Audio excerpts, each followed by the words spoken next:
You let me know, Dave. This is how we make decisions. We're good? The public would be having All right. evidence. Good evening. I'd like to call the Hebron Board of Education regular meeting of Thursday, November 14th, 2024 to order. The time is 6:02 p.m. If we could do a roll call. Start with Kim Hills, board member. Allie Nadeau-Schmeisel, board member. Sarah Coppolino, board secretary.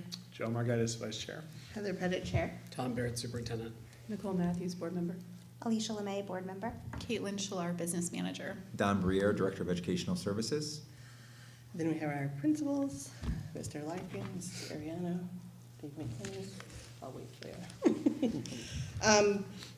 Before we do the pledge, I think there's a couple items Sarah needs to add to the agenda and Kim. So I don't know, Sarah, if you want to. Yeah, I'd like to make a motion to add new item 9 to the agenda, discussion and possible action regarding the educational specifications for Gilead Hill School roof replacement project. Okay. There. Allie, seconds. Is there any discussion? All right, all in favor? Aye. I'm going to abstain because of work conflict. I'll just say that for the record. Opposed? All right, and I'll abstain. Thank you. And the second one? Yeah, and I'd like to make another one. A motion to add new item number 10 to the agenda, discussion and possible action regarding the educational specifications for the Hebron Elementary School roof replacement project. Second. All right, Allie, seconds. Any discussion? All in favor? Aye. Aye. Aye. Opposed? Abstentions? All abstaining? All right. Kim? Okay, I'd like to make one motion, please, just on the CARES curriculum as a new item number 12. Yep. I'll second. Okay. Okay. Kim, Allie, any discussion? All right, all in favor? Aye. Opposed? Abstentions? Okay, motion passes. Okay, a new item number 13, just on media center materials. Okay. I'll second. Okay. Thank you. Any discussion? Can you be more specific? Attaining media center lists of materials that are in each of the schools and how we access what is there and offered for students. Materials like computers, books. Books.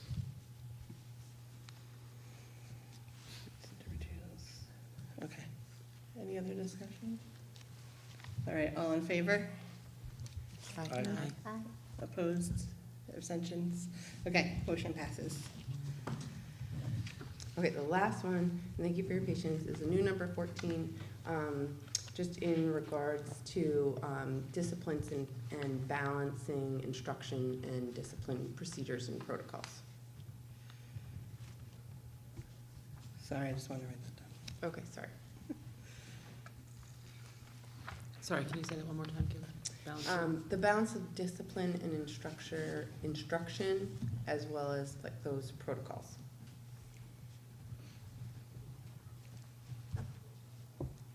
Okay, this is number 14. Is there a second? I'll second. Okay, Ellie, you're the second tonight. All right, any discussion? All right, all in favor? Aye. Opposed? Abstentions? All right, motion passes. So we'll add those as 12, 13, 14.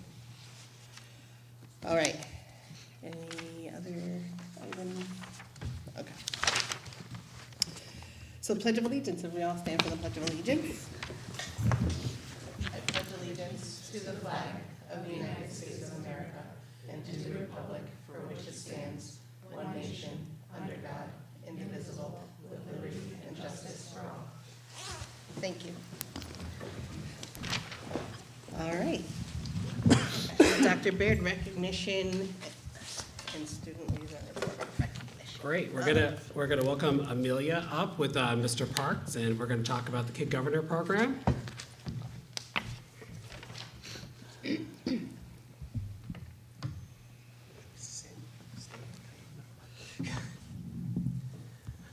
Okay, good evening.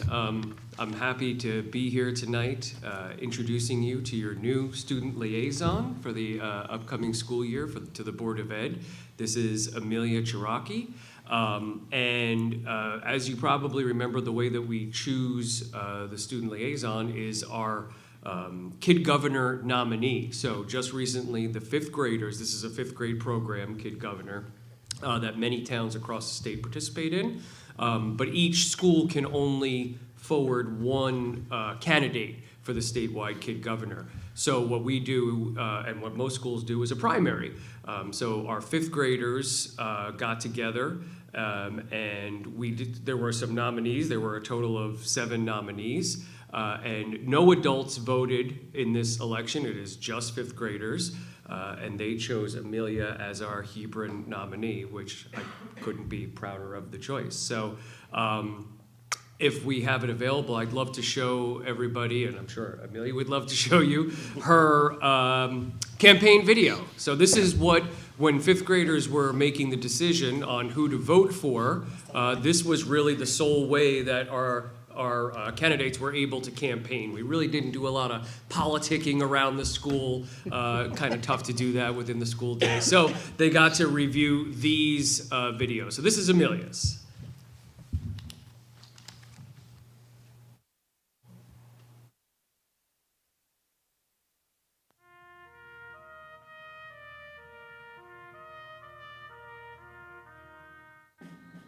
Hello, 5th graders of Connecticut. My name's Amelia, and I want to be your next Kid Governor. As your Kid Governor, I want to help solve the problem of food insecurity. What is food insecurity? Food insecurity is when people wake up and don't know if they're going to get any food. Did you know 1 in every 10 Americans suffer from food insecurity? How can we help this? Leave that to me. My first idea to help solve food insecurity is a food drive. Anybody will be able to donate to this food drive, and we will collect all the food we get and donate it to our local food banks. This food drive will happen every month. My second idea is called the Canned Contest. Classes and schools will be able to compete to see who can bring in the most canned items. Whichever class brings in the most will get a prize. Schools can determine what that prize will be. My third and final idea to help solve food insecurity is a website. This website will be accessible to families so they can learn more about food insecurity and what they can do to help. Why should you vote for me for Kid Governor? I'm kind, helpful, and not afraid to think outside of the box. I'm very passionate about food insecurity, and I think it's a problem we have to solve. So please, consider voting for Amelia for Kid Governor.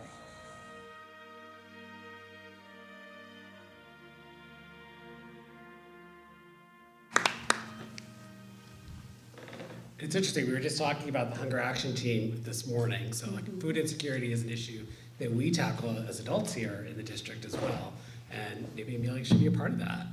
I love that idea. Well, and I'll just add that, so Amelia, wow, feedback. Amelia also works with me in Future Problem Solvers, and so I love that she took one of our FPS topics, which was food insecurity, and said, wow, as we learned about that, she realized what a significant problem it was, and then chose that as her community issue for Kid Governor. So, and I think all the students that participated in the primary were also then presenting at the Veterans Day Assembly. that's right, yes. And Mrs. Much, I will say, as Dean of Students, has some big plans for our Kid Governor nominees. I'm really excited that their I don't want to say obligation, but their responsibility to the school doesn't end at the end of the election season. So yeah, you might be seeing more of the nominees throughout the year too. Yeah, they did a really good job. Amelia, you did a good job at the assembly too. Does anybody have any questions about the Kid Governor program or for Amelia? That was I like your platform. It's very important. It is a big issue throughout our state. I'm excited about the website. I'd like to see that once you get it up and running. All right. You could link to it too, probably, Yeah, from our good, website. yeah. All right, we're going to do a photo op and have a certificate for Amelia, and then she's going to give her report as our new student liaison. Okay.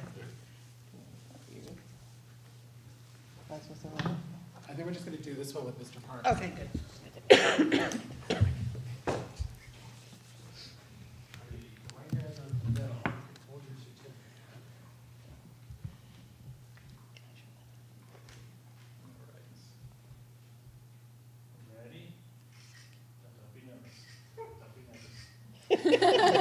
Don't be nervous, as it's right in your face. It's like the paparazzi. Perfect, thank you. All right. So Amelia, if you want to take your seat here with you, you can give your report. Official duty.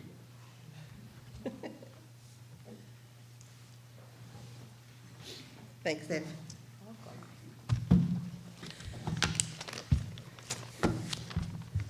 So Amelia, welcome.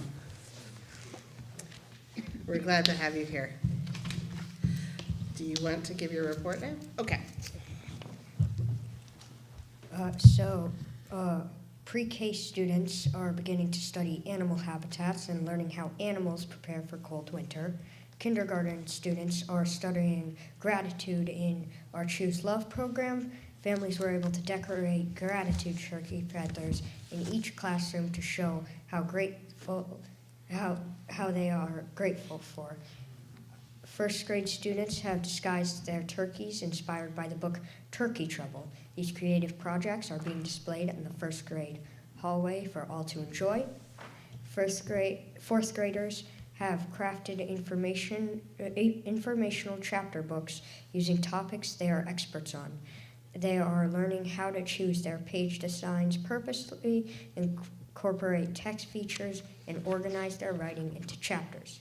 In math, we have started our fractions unit. Students loved creating their very own fraction kits. Fifth graders are looking forward to their field trip to the Connecticut Science Center this month. They have been composing literary essays and writing and are beginning to explore nonfiction texts as readers. In math, they continue to work with fractions. Sixth grade in social studies, students have been studying ancient civilizations. We are currently starting with ancient Mesopotamia and ancient Egypt. In writing, we are continuing to develop our craft by focusing on mentor texts and applying new strategies and crafty moves to our own personal writing. In Spanish, each grade level is nearly finished with their first unit of the year. Third grade focused on describing Mexican holiday, Dia de Muertos.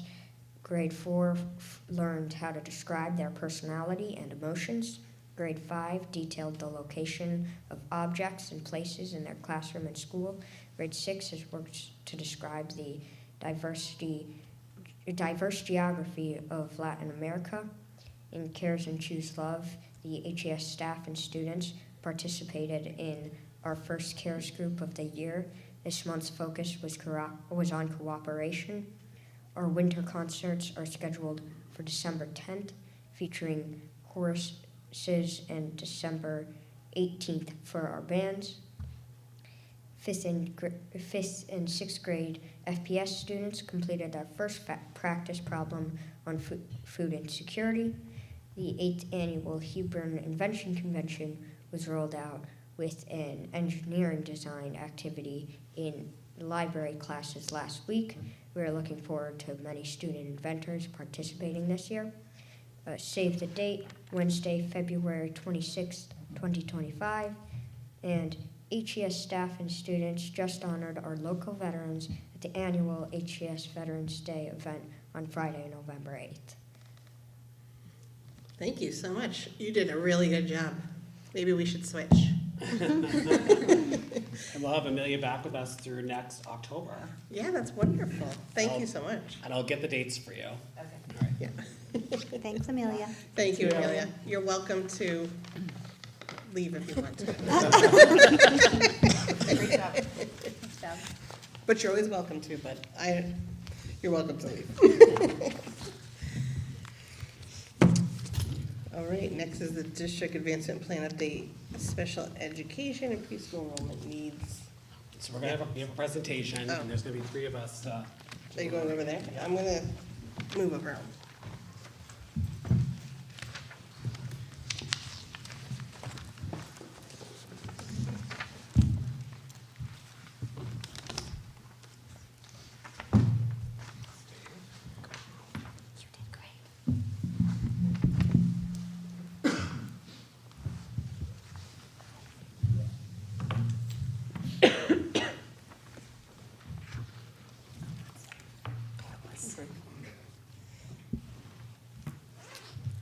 All right, so this summer, when we were working on the district advancement plan, we talked about the need to look at our enrollment needs and special education needs, specifically within our preschool program. And so tonight, we're going to present on that. So our first two slides, if you have been on the board for a while, it might look familiar, but in 2021, we did a full preschool study. We had an outside consultant come in, take a look at our demand and our current programming to determine, and recommend our best course of action moving forward. So just some of the foundational beliefs and understandings and philosophies that we're trying to keep true in our program is taking a look at, recognizing the benefits of a preschool experience, which of course is highlighted in lots of different research studies, but it does offer, I won't read all of these to you, but it does help with the transition to kindergarten. It helps with kindergarten readiness skills, offers a lot of increased opportunities for social interactions, social emotional learning, allows opportunities for early intervention, especially within a public school setting. And later on in life, you see increases in achievement test scores, you see decreases in retention, so holding kids back or repeating of grades. It also leads to decreased need for specialized services. There's a lower frequency of negative behaviors, including the need for disciplinary measures. There's an increased high school graduation rate for students who've attended a preschool, as well as lower crime and delinquency rates later on in life.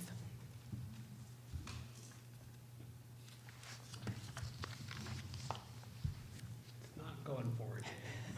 That's not good. All right. One more.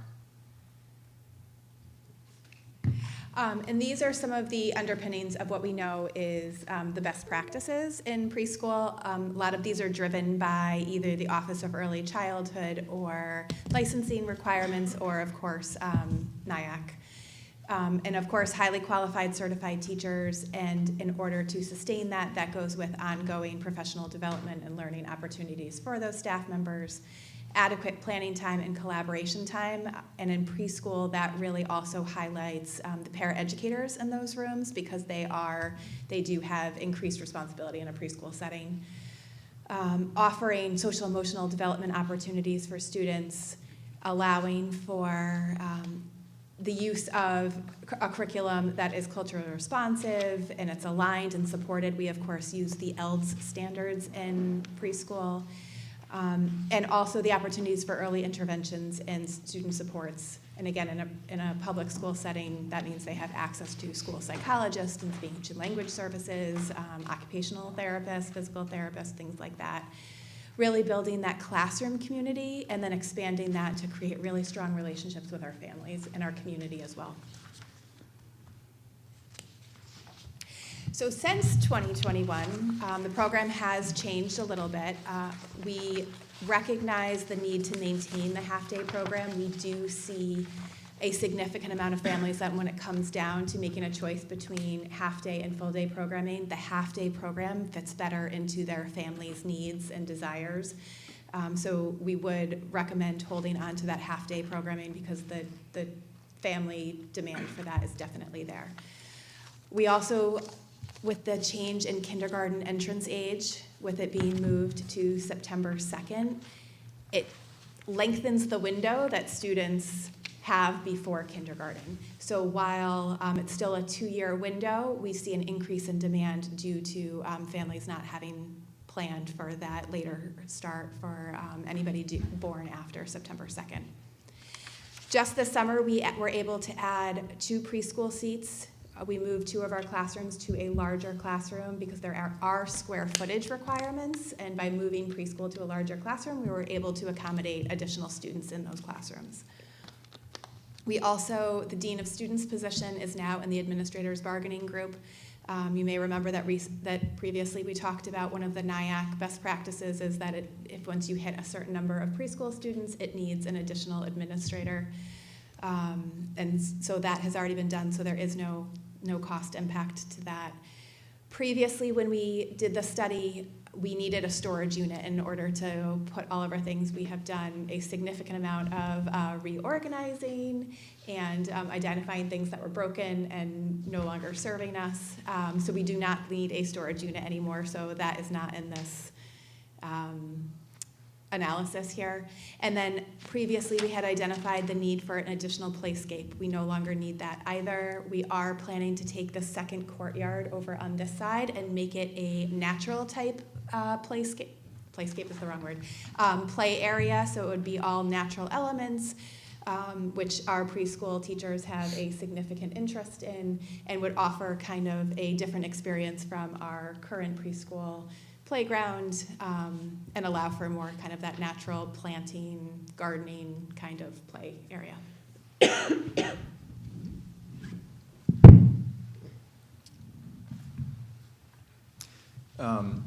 So this next slide speaks a little bit to some of the special education trends we've seen, and some of these updates won't be new to the board, but a lot has changed since 2021 as well in regards to special education. The first bullet point speaks to the total number of students on average with IEPs across the whole district. So the first bullet point is really more of a macro level view of the district's special education needs. So in the last 3 years, we've averaged an additional 17 students with disabilities across all grades compared to the previous 4 years. So this concludes in a 20% increase in overall caseload size to our special educators. We have caseloads right now, particularly at Hebron Elementary School, as we talk district-wide, around 15 to 18 students. So I've mentioned in the past, this is not a Hebron-specific trend that we're experiencing here in Hebron, but statewide and actually across the nation. So that first bullet point really just speaks to the overall need of our children, and you can see the numbers there are pretty staggering.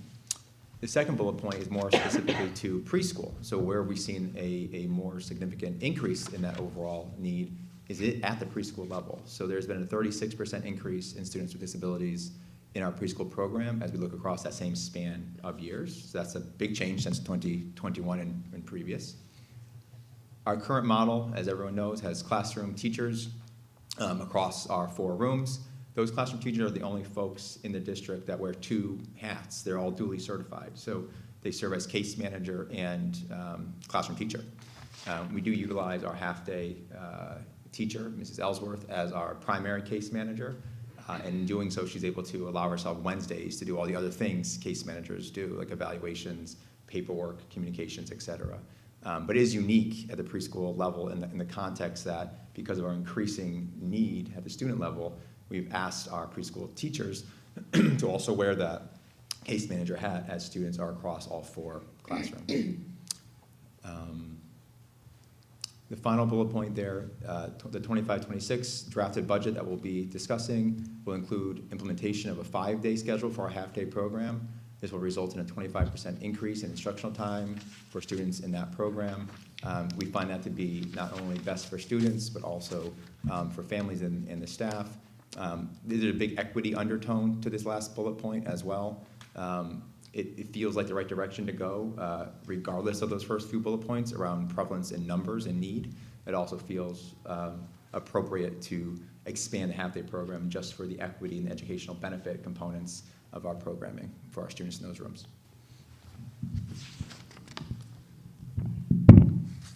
So let's talk a little bit more about what that looks like and what that costs.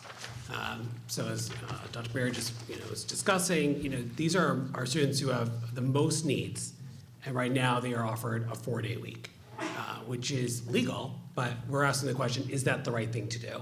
And these are students who need the most support, really, you could argue, throughout all of our programming. So we do intend to add the moving towards a 5-day schedule in our draft budget for next year. That would be accomplished by adding 1 special education teacher. The increase in tuition, moving from 4 days to 5 days, so there would be an increase in tuition the families would be paying, would generate $8,700 in additional revenue. because they're just having an additional day that they're paying for. These are for students who don't have disabilities. Students who have disabilities don't pay tuition. This is for our other students who are choosing to come to the program. We don't foresee any one-time costs with this move. We just see this as really a staffing and transportation cost. So for transportation, we would have an additional $3,900 in just transportation costs because we're adding another day to our schedule. The cost of the special education teacher, we're approximating at $70,000. So the total cost, when you account that we have revenue coming in expenses, is around $65,000, which represents a 0.47% increase to the budget. So we know that the Board of Finance has asked us to target a 3.5% increase. If we were to implement this new model, it would come at a cost of 0.47, right? So about a half of a percent. Of course, the actual cost will depend on the step of the hired teacher. One of the reasons we think that this is the right year to make this move, besides the fact that we're seeing this higher trend in special education need, is that we did achieve a savings in preschool this year. We had a number of preschool staff retire at the end of last year. New staff coming on did not elect to take insurance, and we saw a $29,000 savings in insurance. And so we see this as a way to offset that increase. Now, of course, people can come on and off insurance. And of course, we have the savings regardless if we move this forward or not. But it is a way to mitigate the cost of this move if we want to think of it in that way. So besides the special education challenges, we also have enrollment challenges. And I'll let Katie kick this part off. So as you know, after we do take all the applications for preschool, we typically have at least 17 students left on the wait list, which demonstrates the need for at least one additional preschool classroom. So with that, however, do come some challenges, and I will tell you the bullets below. We did meet with the preschool team and took a look at the school as a whole to kind of see what kind of challenges would be presented by adding another full-day classroom. As I have said to you lots of times, parking is a significant challenge for us. And truthfully, adding 17 more cars to our parking lot during preschool drop-off and pickup is not feasible. So what we would need to do is we would need to stagger arrival and dismissal times across our full-day classrooms and have approximately a 15-minute window in between. So we'd have half of our classes start at one time, 15 minutes would go by, and the other 3 classes would come in. The most impactful part of that is it will mean that our teachers and our paraeducators would not get common planning time across the program. It would also mean that we would need additional van transportation because there's a 15-minute difference between start and end times. And then, of course, physical space is also, within our building, is also a challenge. We know that we are also looking at an increase in kindergartners next year and the year after. So the prep rooms, that we have 2 classrooms here at GHS that are prep rooms, we would, in the 26-27 year, we would likely need to repurpose those as classrooms. And we would not have designated classroom space for the prep program. Next year, if enrollment trends hold, we also might need to use one of those prep rooms during the day because we just don't even have enough working space for special education teachers, tutors, speech and language pathologists, things like that. So while we wouldn't necessarily need to take their before and after school space away, we would need to use it during the day. And then, of course, where that person is going to store their materials, if prep is using it before and after school, also becomes a challenge. But if we were to add another full-day preschool classroom, we would need to displace another kindergarten from a kindergarten room.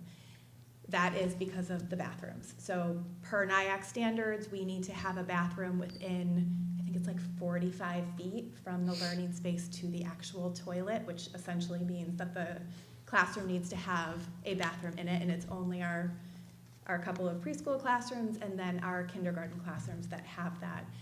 So one of our classrooms, kindergarten classrooms that's using one of those big, beautiful classrooms would have to move to another classroom that doesn't have a bathroom, which is also challenging for kindergartners. While there isn't a NIAC requirement that they have it, 4- and 5-year-olds, it's not so much 4-year-olds anymore, have a very hard time navigating to the bathroom by themselves and coming back. So what we would be proposing is additional para support to support that classroom because somebody has to bring them to the bathroom and bring them back to the bathroom. And those rooms are also smaller, which when you've got centers in your kindergarten room and the kiddos need a little bit more space, that is a challenge as well. And finally, as our enrollment increases, as we have more sections of the other grades, but also preschool, we could no longer guarantee that unified arts would be part of the preschool programming. Right now, we're able to offer 4 of our specials to preschool, the full day classrooms on a rotating basis. If we add another preschool, we can't guarantee that. And we also, as even kindergarten gets bigger, there's only so many slots within the day. So we wouldn't be able to guarantee that anymore as well. So as you can see, there's a lot of challenges with an additional classroom. We looked really hard at the parking piece because it does impact both the operation of the building, but also there's financial implications to it as well. But we made sure nobody was parking in the parking lot that we use for drop-off, and Katie and her team were out there physically watching people going in and out and just counting spaces and just see, like, could we have another set of cars coming in? And it's just not possible. Part of the challenge too is that for our half-day program that parks over in this area, there's just less parking spaces too because we've added more staff over the years, and you're adding more staff as part of this proposal as well. So there just really is no way around that piece. Just speaking really quickly to the bathroom piece, because we've also talked about the need to replace pipes and renovate bathrooms and add bathrooms here. So that is something you're going to see on the CIP request, and that'll be much deeper in our agenda tonight. But that is also something that we are wanting to pursue. But there's only so many facility things we can pursue at once. All right, so let's talk about what the cost would be.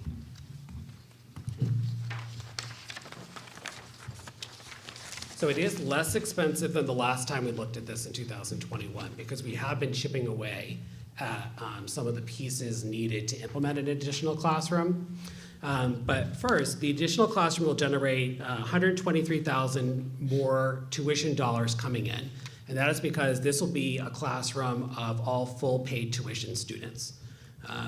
Anybody who's on the wait list, is not someone who's on the sliding scale. So these would all be full paid tuition dollars coming in.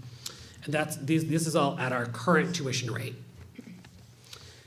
There would be one-time setup costs of approximately $25,000. This is materials, furniture, there's things you need to set up the classroom. This has gone up since the last time we've looked at it because things are more expensive than the last time we looked at it. There would be ongoing costs that would include the cost of the teacher, which we're again estimating to be $70,000, 2.5 paraeducators, which would be $84,000, and supplies and snacks of around $2,000. And then we'll need that additional preschool van for transportation, which comes in at around $36,000. So all of that added together and accounting for revenue coming in, there would be at approximately $94,000 in the first year, because again, you have that one-time cost, so the cost would go down in future years, but in the first year it'd be $94,000 with no increase in tuition. That would be a 0.68% increase to the budget. The last time we looked at this, the cost was going to be $277,000, and that's because you also had the cost of the administrator, you had the cost of the playscape and the storage unit. We don't have those expenses. The playscape itself is $100,000 of those dollars, but we now do have the cost of the van.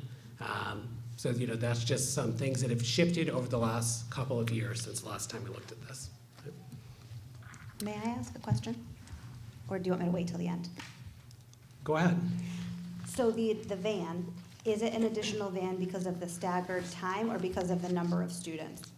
It would be for the time. Okay. Yeah. So tuition options. So I wanted to give you some options to be thinking about for tuition. Now, just to be very clear, these figures are based on full enrollment with the additional classroom. So I was thinking about how could you help defray the cost of implementing the additional classroom if you increase tuition? So later, if we're not adding this classroom and we're looking at other tuition increases, the figures will change because this is based on including the additional classroom in these figures. Okay. So if you increase tuition by $250, which would be that $25 a month for families, right? And $10, I think, for the half-day program. You would be at a cost of $81,000 or 0.59% increase to the budget. If you increase by $500, you'd be at a cost of $68,000 or a 0.5% increase to the budget. And if you increase it by $750, bringing your total tuition up to $8,000, then you'd be at around $56,000 or 0.41%. Remember, $25,000 is like startup cost, so that's not necessarily an ongoing figure. So at the bottom here, I've included this comment that if you were to increase tuition by a larger amount to help you get this off the ground, you could consider locking it in for 1 or 2 years with the idea that you're not going to have that $25,000 expense the year after, and so you don't necessarily have to be increasing tuition the next year if you increase it by a larger amount in the first year. So some final thoughts and then some questions that I think that's going to be important for us to consider and we'd like some direction on as we're building the budget is, as we said before, we're planning to include implementing a 5-day model for the half-day program in the budget. That's going to come at a cost of a 0.47% increase to the overall bottom line. We'll need to make a decision about this very early because we will then be implementing the lottery. And so what I would push you to do is in January, when we unveil the whole budget, because you really can't make a decision until you see what's the whole thing looking like. But I think we should make a decision in January, and then we really need to stick with that decision around the special education teacher, because the lottery then will be in motion. We're telling families it's either 4 days or 5 days. This is the tuition rate, and it becomes too late to change it later. So that's something I'd like you to be thinking about. Definitely for January, but you can certainly give us feedback tonight about that as well. The other things we need to be thinking about is the full day classroom. Is this something that you would like us to also bake into the budget? What tuition rate should we use as we're building the budget? Should we leave tuition flat as we're building the budget? Should we factor in a $250 increase with or without that classroom? So we need some direction on that. And then the board needs to think about when do you want to actually vote on that tuition rate. I think last year we did it before we finalized the total budget, maybe the meeting before you finalized the budget. So that was mid-March, which I think is fine, but I think we should decide when we want to be thinking about finalizing that tuition rate. And then any other questions you have about the proposal that we put forward. Thank you. May I ask another question? Yes. So the van,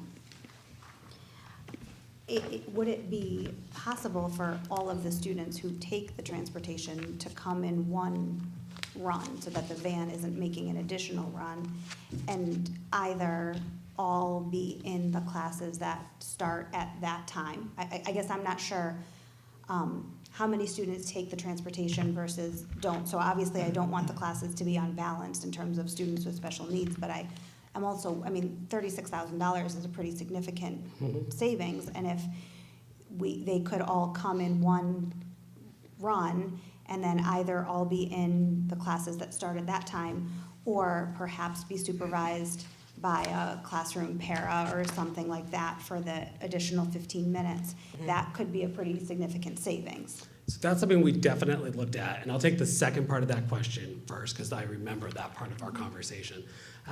So we did consider, would we have staff that would supervise the students, probably the paraeducators that are assigned to those classrooms, but they would miss instructional time either at the beginning or the end, and we didn't necessarily feel like that was a good option. Do you want to take the other part? So we also were concerned about having classes have a disproportionate number of students in special education. It also would make providing services for those students difficult because of their specials time and not all of their goals are the same. It would make it difficult to pull students. We also have had students who get identified midway through the year. So they're not eligible for van services, then all of a sudden they are, but their classroom is not one of the ones that runs on the van schedule. There isn't room to move them into another room or things like that. Things like that present challenges. We also have siblings who, once they're placed, they would be running on different elements too. So there's all those things. We did look at that in a way to try and avoid the need for the 2 vans. That was I kind of kept on pushing back to my 2 fellow administrators here, saying like, how can we not have to do the van? Right, especially, that was my question with Alicia, because, and I don't want you to tell me, because I don't want to identify anybody, but if you have 5 kids and then 5 other kids, you know what I mean? Like, having one van for 10 kids seems, I'm just throwing that out there, I have no idea how many kids there are. What seems doable, but depending on how many kids there are. I'd also like to, I was thinking the exact same thing. So Yeah. I would imagine there's gonna be other classes that are coming in early, Yeah, some staggered late. You'd have to be able to figure out a way to make that work. $36,000 that's a significant nut of that. I mean, the $25,000 one-time, roughly $25,000 setup costs. Okay, but $36,000 per year, I'm sure we can get creative and find a solution for that without having to do a second van. That's part one. And just to go over the other expenses, those are all approximations. Correct, okay. So when we're looking at total costs, these 0.68, this stuff, that's all approximations of where we're at today. Correct. And just for clarification, we And go back to. the biggest driver of that will be the step of the teacher. Agree, yeah. yeah, right. Yeah, and then the Dean of Students position moved to the Administrator's Bargaining Group contract. Just so we're clear, the requirement for that position is at the current preschool enrollment level We're above the number now. Right. by those 2 seats, right? Yes. Okay. Yeah. So just to throw it out there, if we decide to just burn this whole thing down, we'd remove those 2 seats and we could remove that position, correct? I wouldn't recommend, we talked about this a couple of years ago. We did, but I is that correct? You could Okay. remove the dean, but I would not recommend that. Just gotta throw everything out there, because there's a lot of numbers here, so we gotta just make sure we're all on the same page.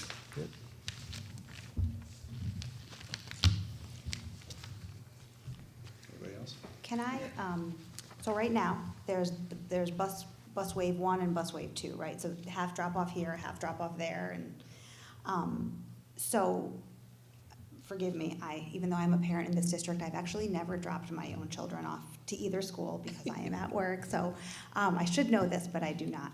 I'm imagining that the start time is,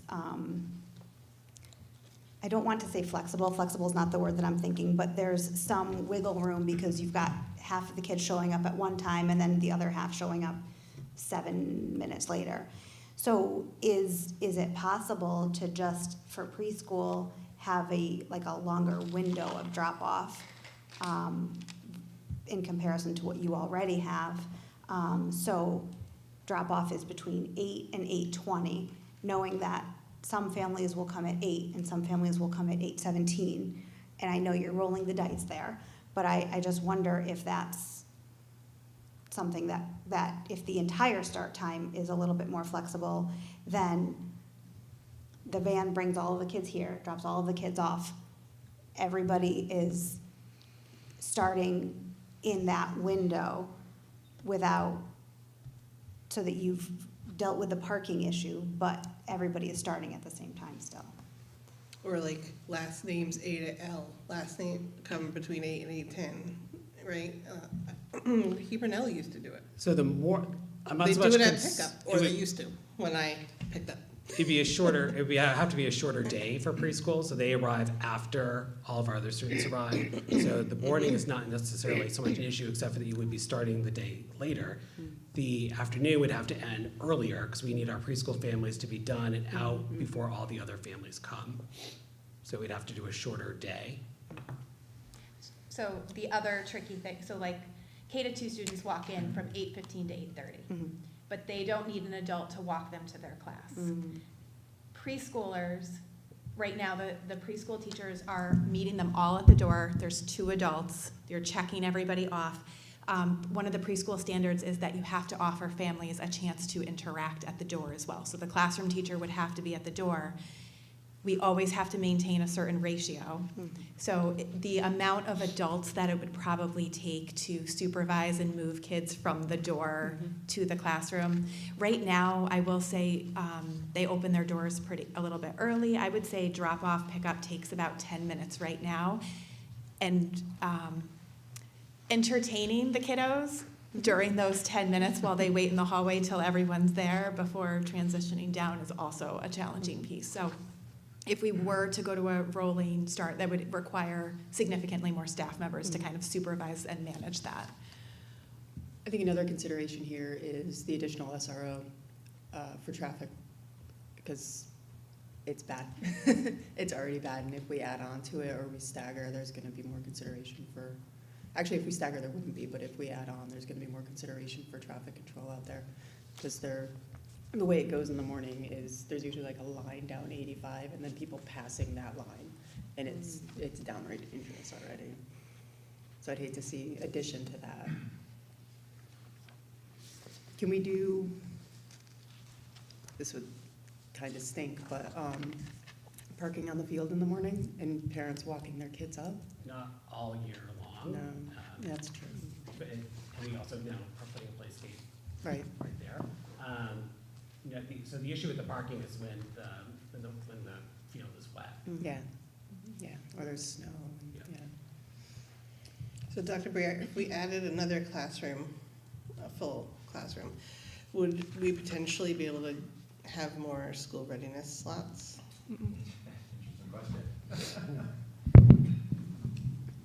We would not, no. That's a big build-up to it, no, we would not, because we don't necessarily utilize all of our available seats each year as it is, so we've met our community need with those seats.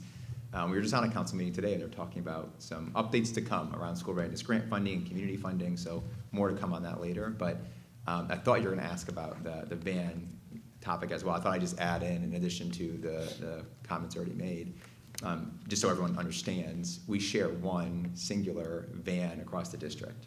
So that includes preschool students and students that require specialized transport, K-6. We are at our capacity as we sit here today with that one van. So not only do durations of van drop-off time and pick-off time go up, but we almost already, even without this presentation, are at our van capacity, which means the van variable is a reality here in the presentation, but it very well could surface as a reality regardless as we move forward. Because right now we've been fortunate to preserve a district-wide specialized van, district-wide pre-K-6, which includes our pre-Kers, but also our K-6 kiddos at both buildings. So I just want to make sure everyone is aware of that. So that's great news. So that means That's that what I was just $36,000 is actually a spread cost. That's not just for pre-K. Right. So if we, Correct. So if we added If we one more. Well, if you add the classroom, you definitely need it. Yep. You might need it, and we just don't know yet. Yeah. And we might not know until September. But even, I mean, we're at capacity now. One So student so they have to be could, Six- pre-K six- class. between now and June, need specialized Right. transportation, and we would need to incur that cost anyways, if we're at capacity, right? Could ebb and flow. The other things we explore with EastCon as our specialized transport company is larger vehicles as well. So to the question, we've also tried to uncover other creative options as well as other specialized transport companies, other districts use, other vendors as well. So we are actively seeking other more economical options than the 36,000. But for today's presentation, going with the model being proposed as option 2 to expand to a full day class, that is what EastCon's current extra van cost is. So these pre-K students that are sharing a van with K-6 students are all coming in at the same time as them and leaving at the same time as them? No. Yeah. Multiple runs. So they're bringing K-2 students here, they're going out to pick up preschool students. So that timing situation is also a consideration because they need to be able to, like in the afternoon, they need to be able to drop off all the pre-K students and get back here to pick up the K-2 students as well. What about 3 to 6? Yeah, so they go, yes, they have to be back at the same time, or they, do we So they have- bring K-6 kids first, then go out, pick up preschool students, and bring the preschool students here. Okay, so they don't ride together. No. No. Is there a ratio as far as driver to students, or is it just a matter of the kids and their needs and whether or not everybody can kind of get along on the bus? The latter, and we have over the years added aides on the van as the student's need presents, but that's year to year, case by case. Right. So the cost of the additional transportation for the half-day program is less, because that van is already running 5 days a week, and we're just adding the additional run to that Wednesday. So that's why if you think about the cost of the full-day van for over the course of the year, it's double what the cost of the additional day is for the half-day model, because we So already is- have that van for part of the day. Is it maxed at K to 6, or is it maxed at pre-K? Currently. The runs. The current. The current run?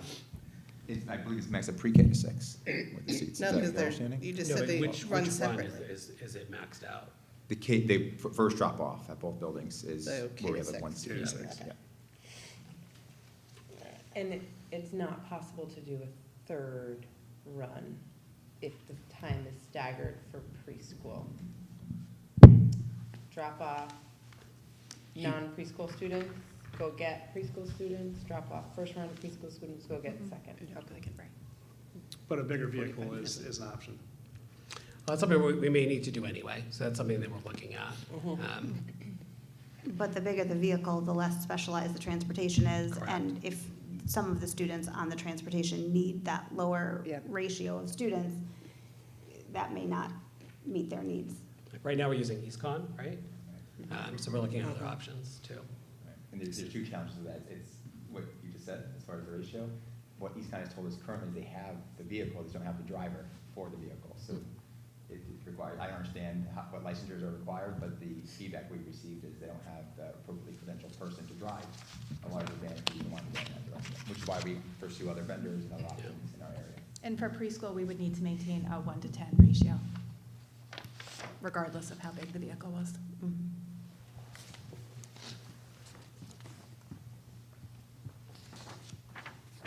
Any other questions? So are you asking us to kind of give you a straw poll, I guess if you will, because it wouldn't be something we would actually vote on yet, because we haven't seen the budget.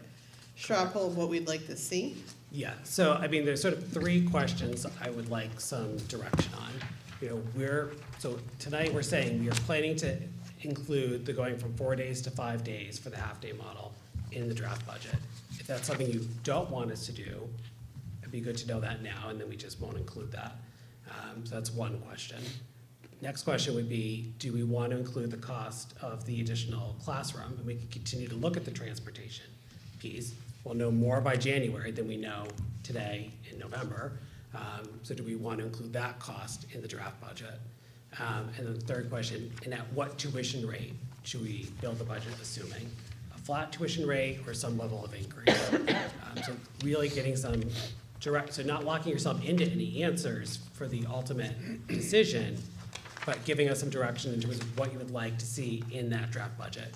Because it's easier to take things out of the budget than it is to put them in. So if I don't want to be sitting here in January, February and saying, all right, now let's add this piece in. It's easier if we take it out for our work in the business office. So getting some clarification on those three pieces would be ideal. And I'm not saying this is like what I'm wanting, but there's no version of adding the full day class without also increasing the 4 to 5 day half day classes, right? Like that would have to happen before we could add the full day class? Not necessarily. I think that we're looking at, we have our students with our most needs coming in 4 days a week, and we think that they should be here 5 days a week. Okay. We're also just seeing the amount of case management we're asking people to be doing while also teaching a classroom. And we think that it's increased by 36% over the consistently the last 3 years, we've been at 36% more students with disabilities in preschool compared to the previous 4 years. And so we're seeing that it's not like we had a blip year. It's continued for 3 years, and we don't see it going away. So that would be our recommendation. If you're looking at taking this as like a 2-step process, We think that we should be really focused on the half-day program and then focused on the full-day program. If you're gonna do it in waves, or if you wanna do it all at once, do it all at once. But I wouldn't not move forward with the half-day program. When you say that the half-day, that those are the students with the most needs, are identified students only in the half-day program? Or No. do you just find that they more often, the families elect the half-day program? There's more students with disabilities in the half-day program compared to the full-day program. So By just- family choice? Correct, yes. Want me to add to that? Yeah, yeah. So absolutely, yes. So any family, IEP or not, can put into the lottery and be drawn if they want a full-day seat. So if a student is identified as requiring specialized support and their IEP dictates a full day, they get a full day. But their IEP and specialized supports dictates a half day, that's the bar none free support schedule that they receive. But many of those families over the years, in the last 8 years at least, have started putting more and more into the full day lottery because that's the desire. So it's equitably an opportunity transparently for anyone in the community that wants to be part of the full day classrooms. And I'll just say this too, I think you can't understate the movement we've made towards the board's goal around meeting enrollment in special ed needs in preschool. The last time we looked at this, it was gonna be a $277,000 expense. Now we're looking at a $94,000 expense, and we can debate about the van being a part of that expense or not. It's still a significantly lower expense, which can also be offset by tuition rates. That's something also you can be taking a look at.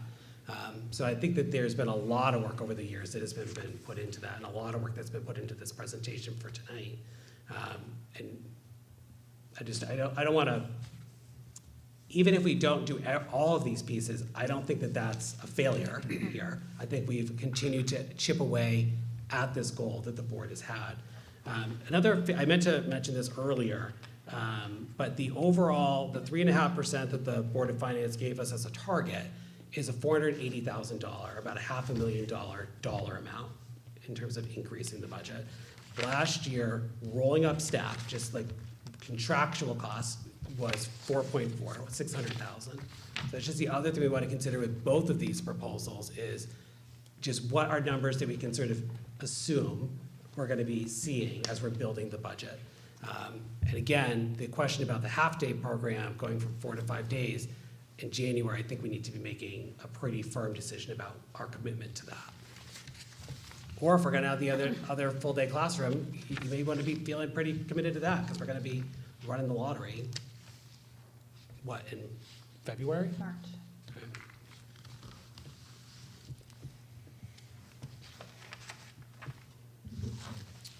I'd really just like to see a break. We've been talking about numbers, went from 277, we're at 123, which is great. I'd really like to see a list of those, just all the expenses that are strictly pre-K.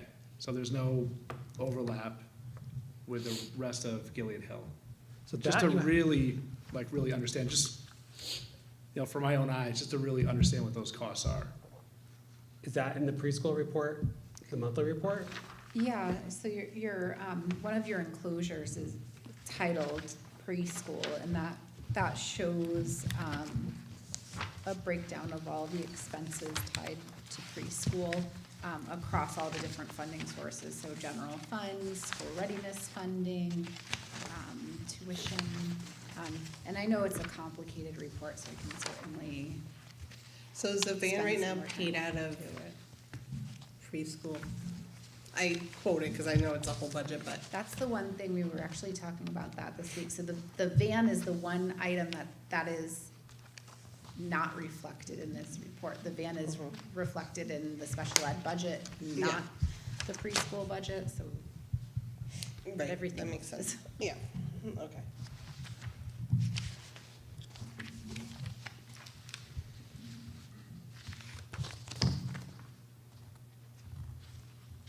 So do we want to kind of just do a straw poll where we want to see them when they're working on the budget before they present to us on proposal, the half day and then the full day? So I guess I'll ask first, do you wanna, how many we can go around, want to add the 5th day, we have 4 days already, of the half-day program.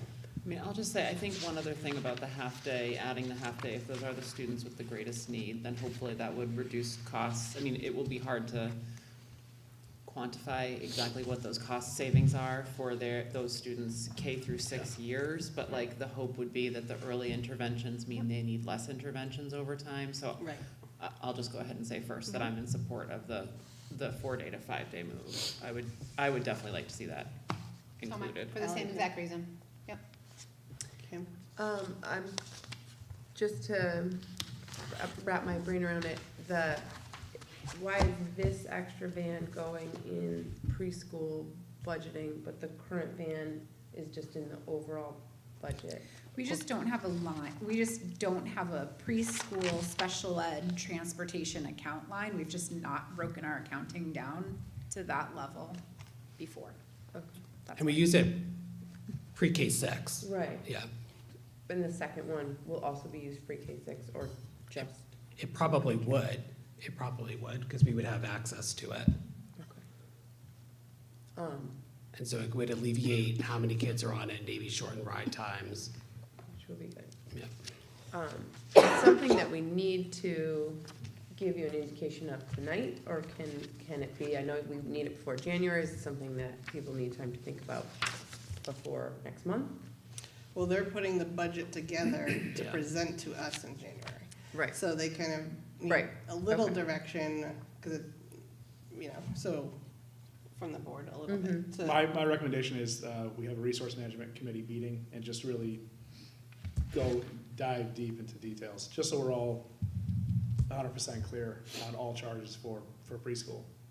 Because I would love for preschool to be net zero, just tuition covers everything. So, saying which one we're in favor of now is, you're just kind of pulling from the air at this point. I mean, if we said, okay, let's do the 8,000 and 4,000, and then we say, well, the town wants a cut from the budget, so we're gonna get rid of preschool, but we already said we're gonna stick to 8,000 and 4,000.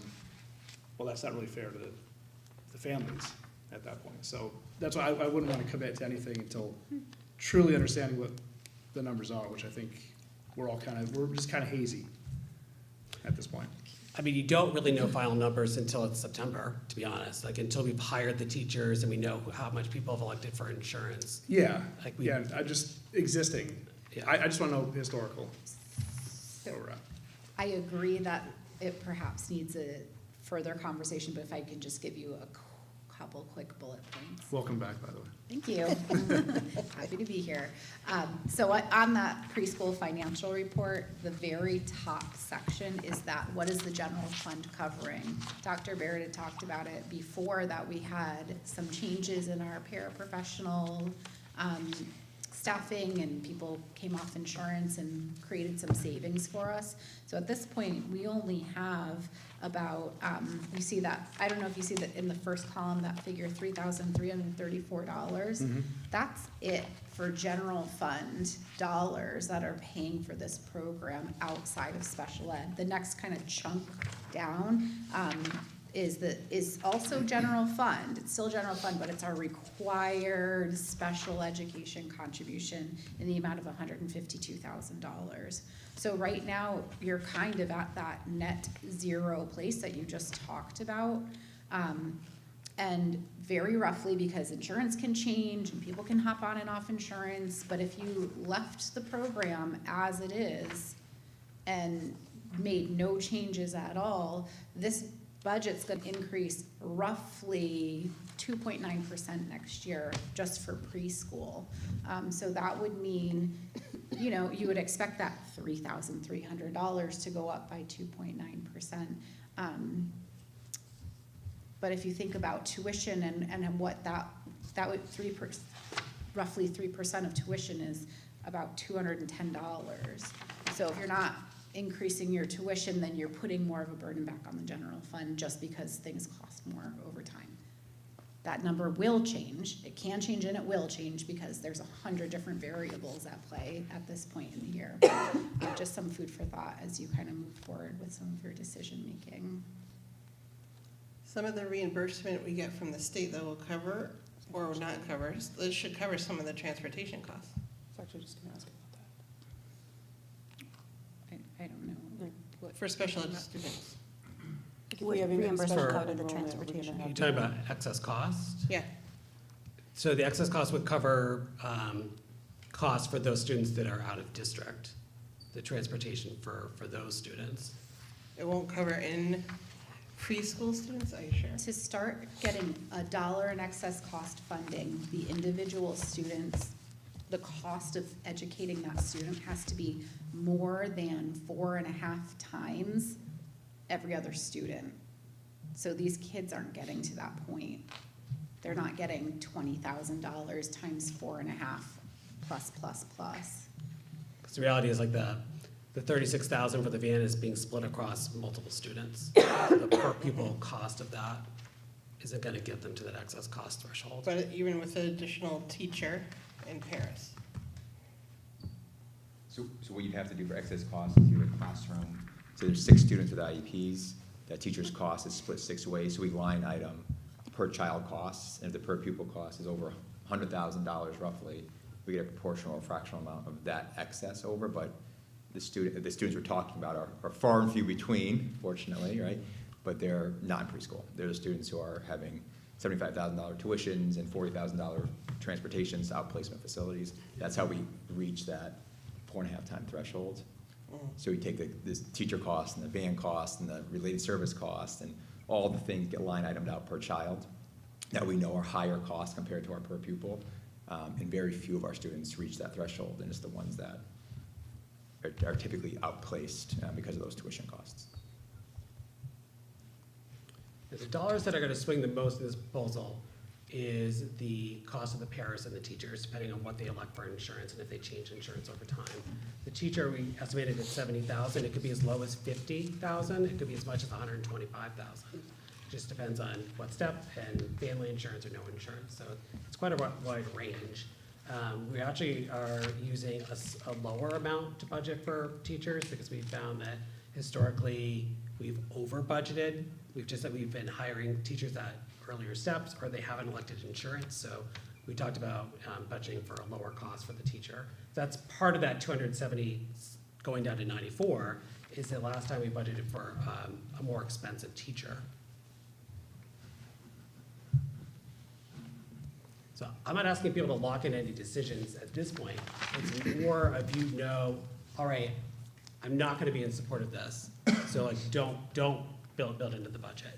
It's more of that, and in the past, we have either assumed or not assumed a tuition increase without really getting much input from the board before making the budget.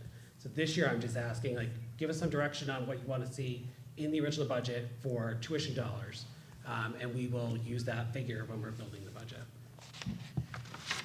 So I wanted to see both. I'm just gonna say that out loud. I agree with Joe that it's been a while since we've had a resource management committee meeting. I think that would be helpful. But I know that not all the board goes, so I mean, that's kind of why I asked here. But I would like to go to that. I'm fine with that.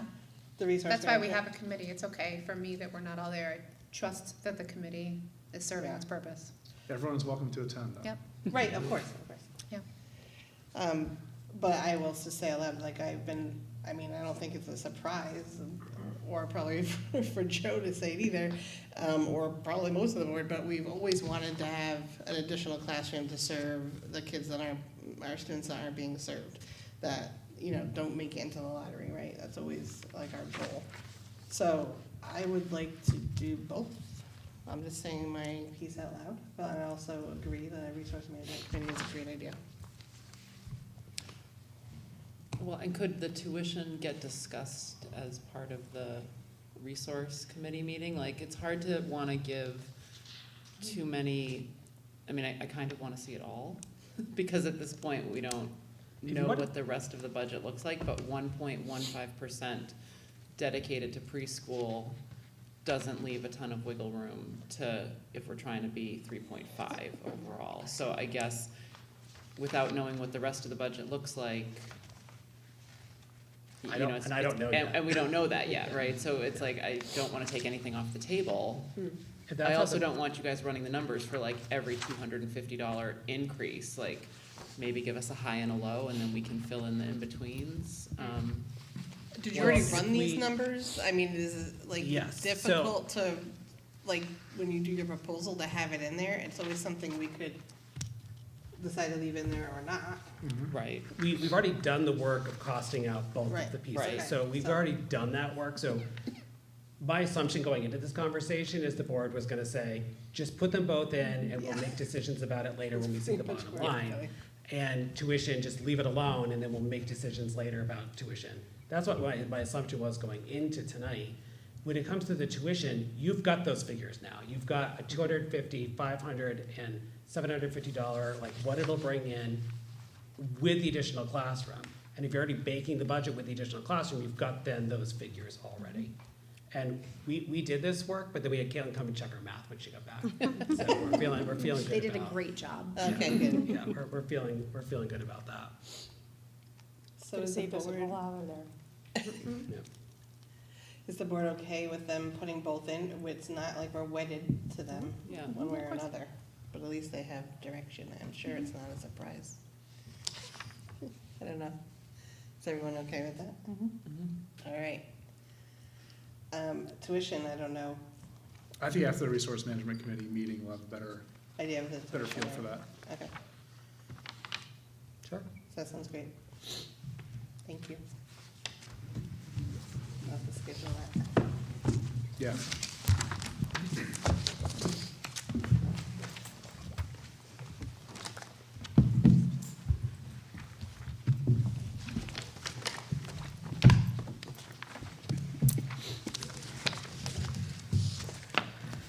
Thank you.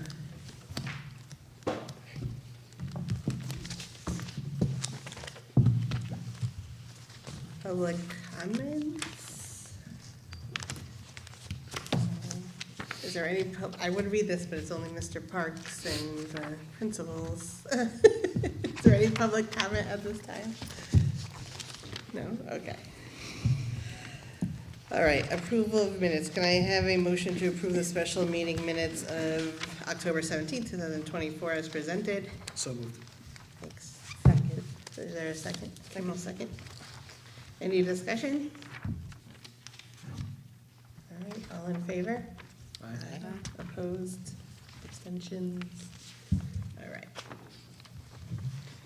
Discussion and possible action regarding the 2025, 2026 academic calendar.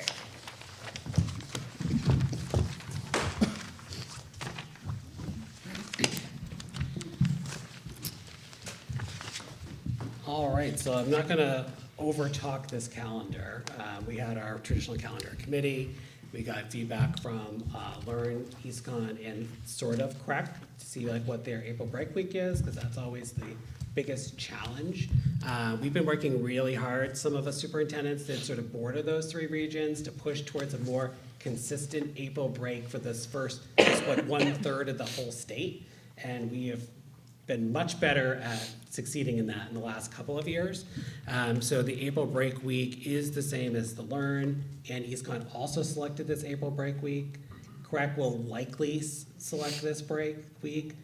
We know at least Glastonbury has this break week, which is a lot of our staff live in Glastonbury. So we're feeling pretty good about that. We did add an additional early release day in May, the Friday before Memorial Day weekend. We've had that day, we haven't had that day, we've added it back. We feel like that there's a need to have that early release day in May. We took it out when we moved to having a PD day on referendum day, but there's just some work that needs to happen on class list and articulation from one grade to the next that just can't get accomplished that early in May. So that's why we look to add that day back. It's consistent across Region 8. We've gotten very consistent as we can with differences in contracts across the 4 districts. So this is our calendar. One thing that we considered a couple of years ago doing 2 years of calendars, basically being like a year out, and it wasn't really possible because regions weren't doing that. So like we would be sort of on our own. Region 8 was fine with doing it, but we didn't have the larger region. Well, Lauren does have a draft 26-27 calendar. I do not envision them moving their April break week on that, because they are now very committed to the week that they have. And EastCon did approve a 26-27 calendar that aligns with that. So we could, not tonight, not maybe till the spring, but we could come back later this school year and adopt a 26-27 calendar as well, if that's of interest to the board. And then we'd be basically like 2 years out with our calendars, which could be good for families to be planning. I haven't talked to the other Region 8 districts about it, so I can do a little chat with them to see if that's of interest and if it's interest to you all, but happy to do that.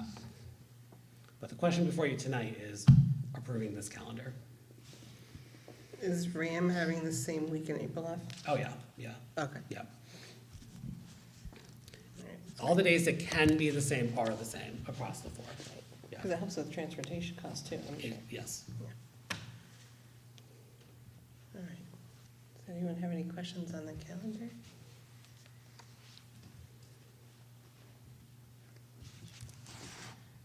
All right, seeing none, you have a question? No. Oh, okay. Can I have a motion to approve the 2025-2026 academic calendar as presented? So moved. All right. Second. All right, Ally, seconds. Any discussion? All right, all in favor? Aye. Opposed, abstentions? All right. Is there Motion passes. interest in pursuing a 26-27 calendar before a year from now? Other than family planning, what's the benefit? Really, it's just for families and staff to sort of know, okay, here, there's always like sort of 2 years out calendars available. You can always modify them later. We've done that before.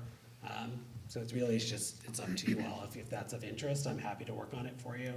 And can bring it back, probably in a couple months.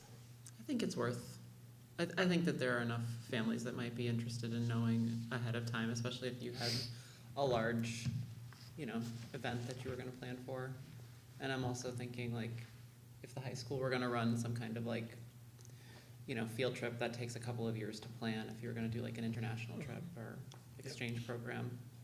The That only would be thing I'd nice worry to about know. is like changing, like any kind of major like holiday time that people take off. So if we do it that far out, I don't wanna like change it later on. That happened in another district in it, Yeah. near us.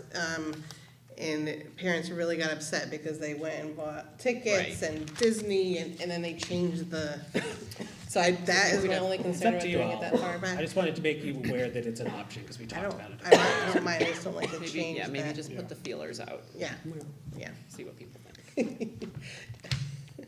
That's my only, I don't wanna ruin anyone's, and then they get like 5 days of absences because they can't.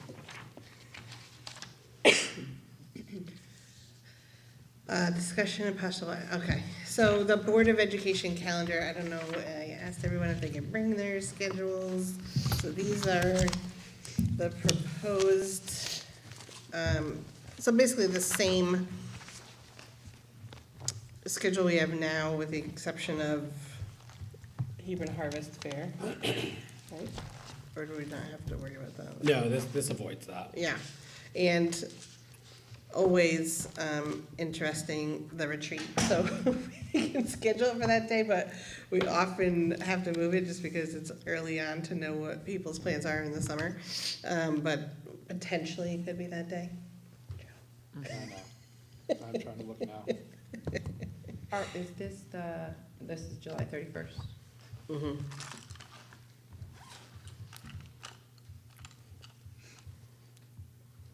March 20th, the 4:30 special meeting, that is Budget. straight budget meeting. Yeah, and I think we're accommodating an event at RAM.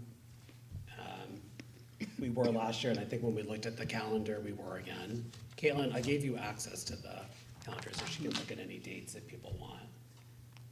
Yeah, so that might, because that's early for you, right? Post it in March. Yes. What was the date you? March 20th?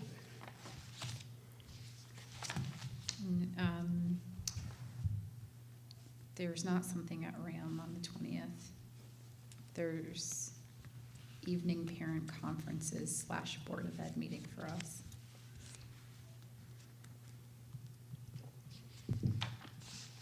But it looks like, March 20th, So that's our evening parent-teacher conference night. but it's also not a, am I looking at this wrong? It's not a Thursday. Do we know it's not a Thursday? It's a Thursday. It's a Maybe right there. March, 2025. March 20th is Thursday. Oh, your calendar's off. this is Ram's calendar. Oh, it's Ram's calendar. Is it Well, the their 24, calendar is 25 off. calendar? Yeah, it says 25 on it. Alright. Their calendar's off by a bit. No. March 20th is a Thursday. Okay, great. This is just what we did last year, so we just paralleled everything. So we can when move- you, move what time things. are the conferences at? Oh, here? 4:30, it says on this. What time? Okay.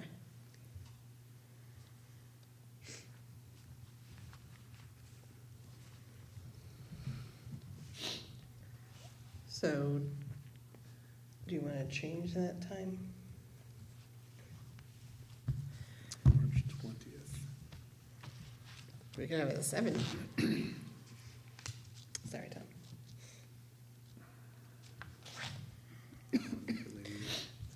So we'll probably do like our preliminary So the, on the February 13th. so what we were planning, we were planning on presenting the budget on January 9th. Yep. And then we continue discussion on the 13th. Mm-hmm. So we will present probably about half the book on January 9th, half the book on February 13th. You'll then vote on your preliminary budget. Mm-hmm. And then at the regular meeting in March, on the 13th, we'll give you any updates that we have. And then last time you, on the 20th, or the equivalent of that, you finalized it on that night. You did, I think on the equivalent of the 13th, you set your tuition rate. The 20th, you finalized your budget, and you had the 27th as sort of like your, if we have to meet. The 13th is the date that RAM has something, March 13th. What do they have? A production of Matilda. Oh, I also have things for RAM on the April 10th and May 8th. And those were added after we put our Okay. dates on. I'll just share that. I may not have updated my calendar, so I don't know if they're still on there. I the have a 13th coffee would be house a to be. struggle for me. The 13th? If, I didn't make the connection about Matilda, but yes, at least somebody's hoping in my house that the 13th will be a struggle for me. Okay.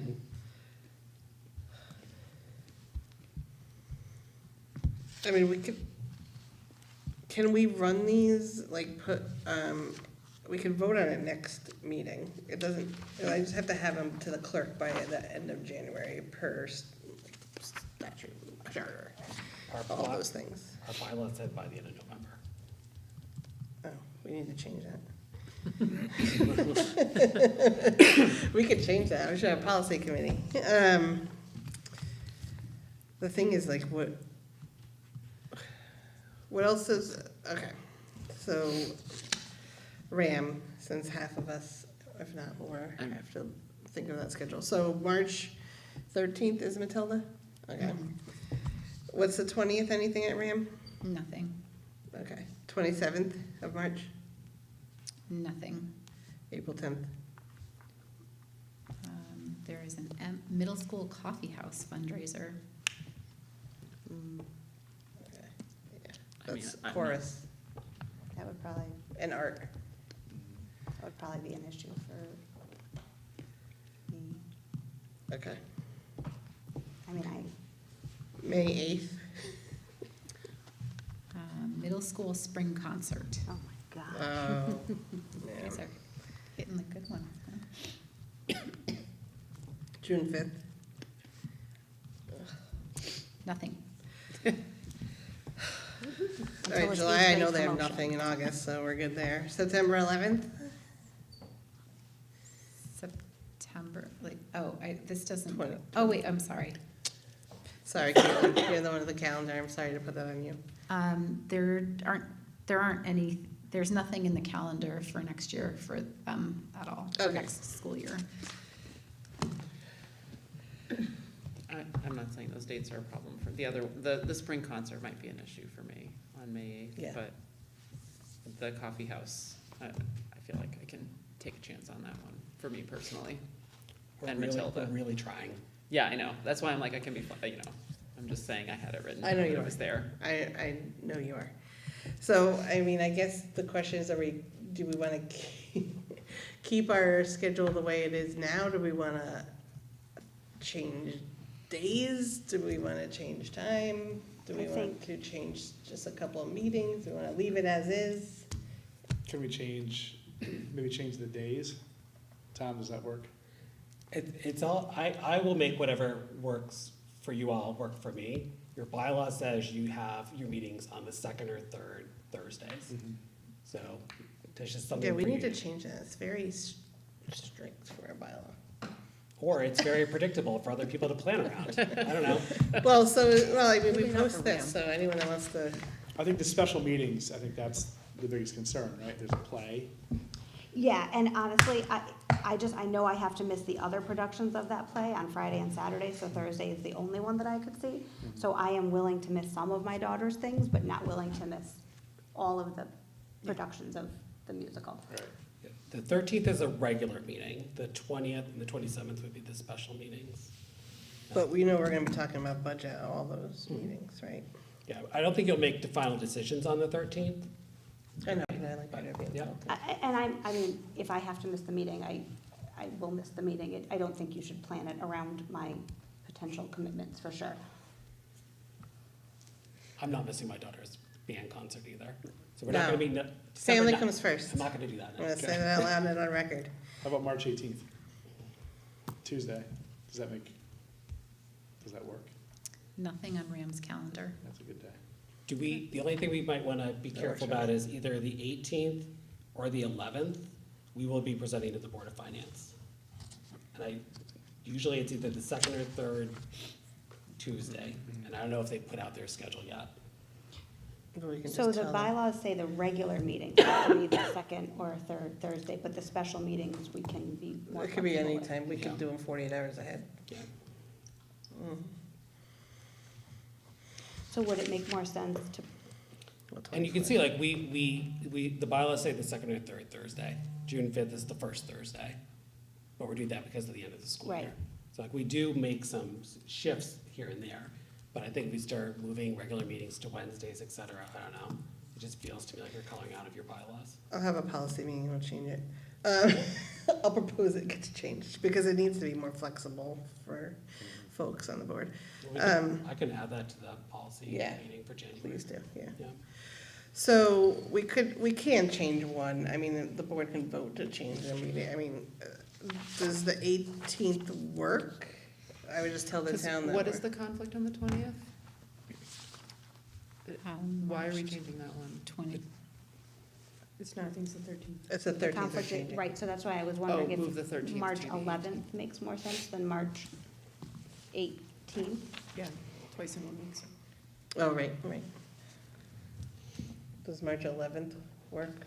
That's fine. And I know there's the conflict, you said either March 11th or 18th will be presenting, but, Well, We can. I can let them know that we need time. but then if we were at March 18th, we would have already had the March 11th meeting done, so we might have more to present. Maybe the 11th makes sense. I'm just gonna send them our schedule once we confirm it. I'll send it to the clerk and to the town, the board of selectmen chair. Is there anything on March 11th? No.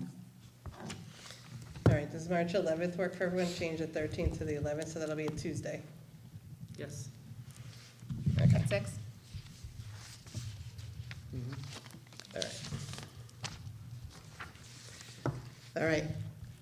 4:30 is too early. What time? 5:30? There was a reason why we did 4:30 last year, and I think it was because of something happening at RAM at like 6 o'clock. Yeah. So you could Yeah. do a 6 o'clock meeting that day if there's nothing going on. I mean, I can make 5:30. It's tight, but I can do it. Yeah, we made it earlier. because Usually we get I think everything a down concert. Oh, maybe a We concert, made a okay. budget meeting that we wanted to have. So do you want to just keep it at 6 o'clock? Or do you want? Yeah, let's just keep it 6 o'clock? straightforward. All right, so do March 20th, 6 o'clock. Could you change these on the shared calendar, just so that it's updated as soon as possible?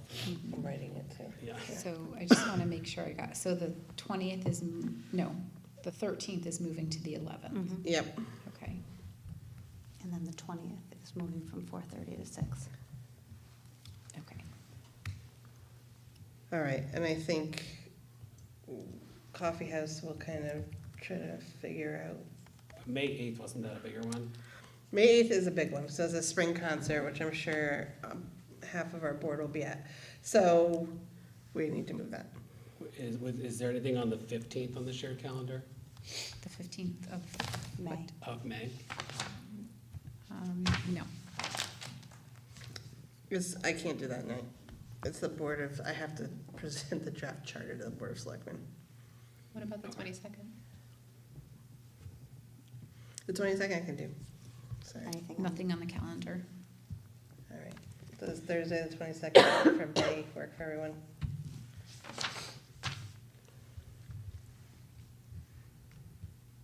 Yes? Say that one more time. The 22nd instead of the 8th? Yes. The only Yep. thing you may want to consider about May is the referendum is the 6th. And so if you want to be making any changes and we're communicating them to people, et cetera, the 22nd I feel like is It's late. pretty late. Yeah, but it was For a after the second. referendum anyway. Yeah, but Right, it we just want it to doesn't, be right after we want it to be close to after the referendum. So we can make those changes. And then we can issue conditions letters to a staff, et cetera, for making any changes. You mean if it fails? No, if it passes, the budget passes at first referendum, and so, except for last year, we then made any final shifts that any reductions or any Oh, right, because, movement. well, because we got money back last year. Yeah. So that's why I would suggest meeting earlier I than the can't. 22nd. I can't do the 15th. well, what about the 13th? I mean, it's not ideal because it's a Tuesday, but, Joe? That probably won't work. okay, that's fine, I'm just throwing it out. Because we have to, by contract, we have sorry. to issue letters by a certain date What's after the date? referendum passes, so it's just 22nd. Do you It's remember feeling what day it late. is? How many days you have? I don't, but Well, we can call a special meeting for that if we absolutely have to, right? Yeah. yeah. Oh, Yep. that's And we could do it any night. So can we move it to the 22nd, and if we need to, we'll Yeah. call a special meeting? Okay. So the 8th is moving to the 22nd. Yep. Yes, that's good for their calendar as well, and you're putting it on there, so they, They have nothing on the 22nd. and I know Dr. Beard has been very communicative with them about, putting things on the shared calendar and also checking for our things, so hopefully this year will be a little better. All right, are we good with the rest of the days? Can I just make sure, did you decide to do anything with April 10th? That's the coffee house fundraiser.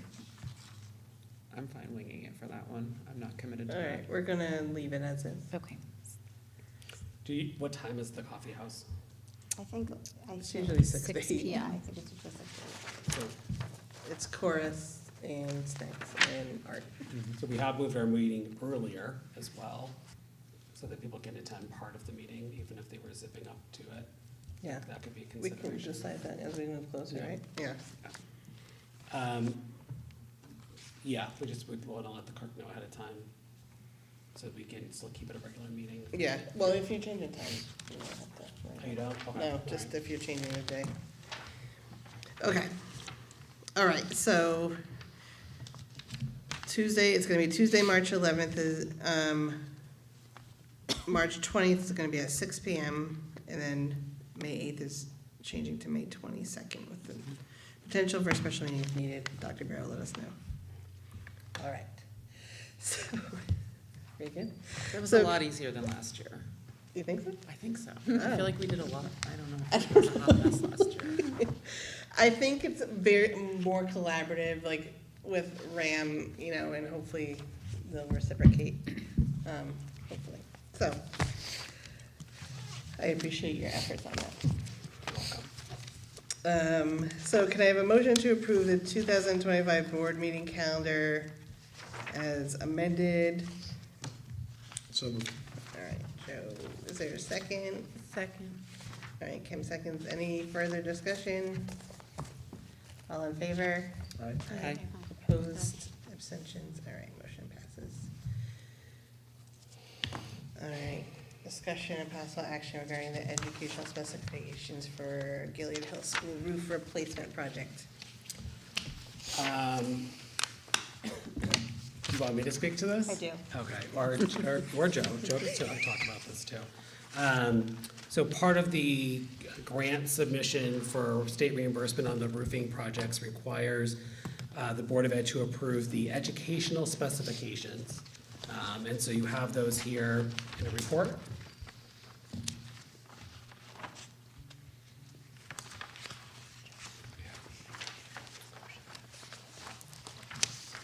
I'm happy to attempt to answer questions you might have about them, but it's pretty straightforward. It mostly specifies what parts of the building, what is located in those parts of the building, and at the end, what other community uses are there in the building. Oh, okay. That would make sense. And you have, we have two different action items, one for each building. Yep.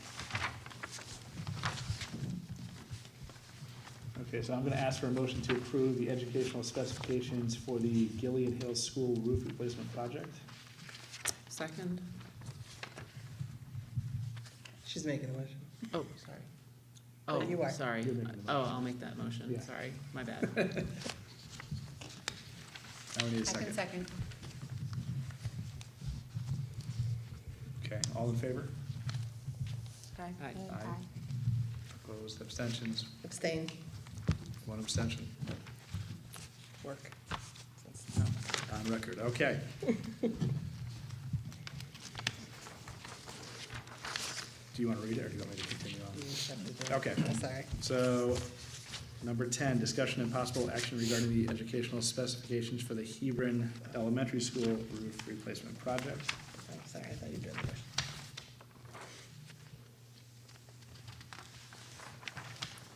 And for this, I need a motion to approve the educational specifications for the Hebron Elementary School roof replacement project. I don't want to mess it up. I will make the motion. Thank you. Second. Second. Any discussion? Who is the second? Kim. Kim.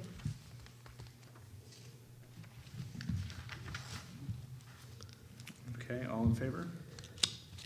Aye. Aye. Opposed, abstentions? Abstain. Heather has abstained. Thank you.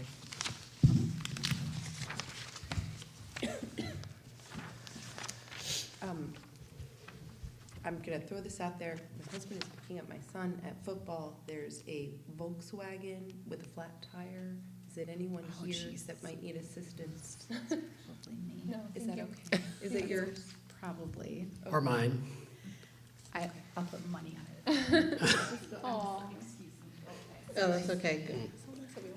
Yes. Didn't amend that in the agenda.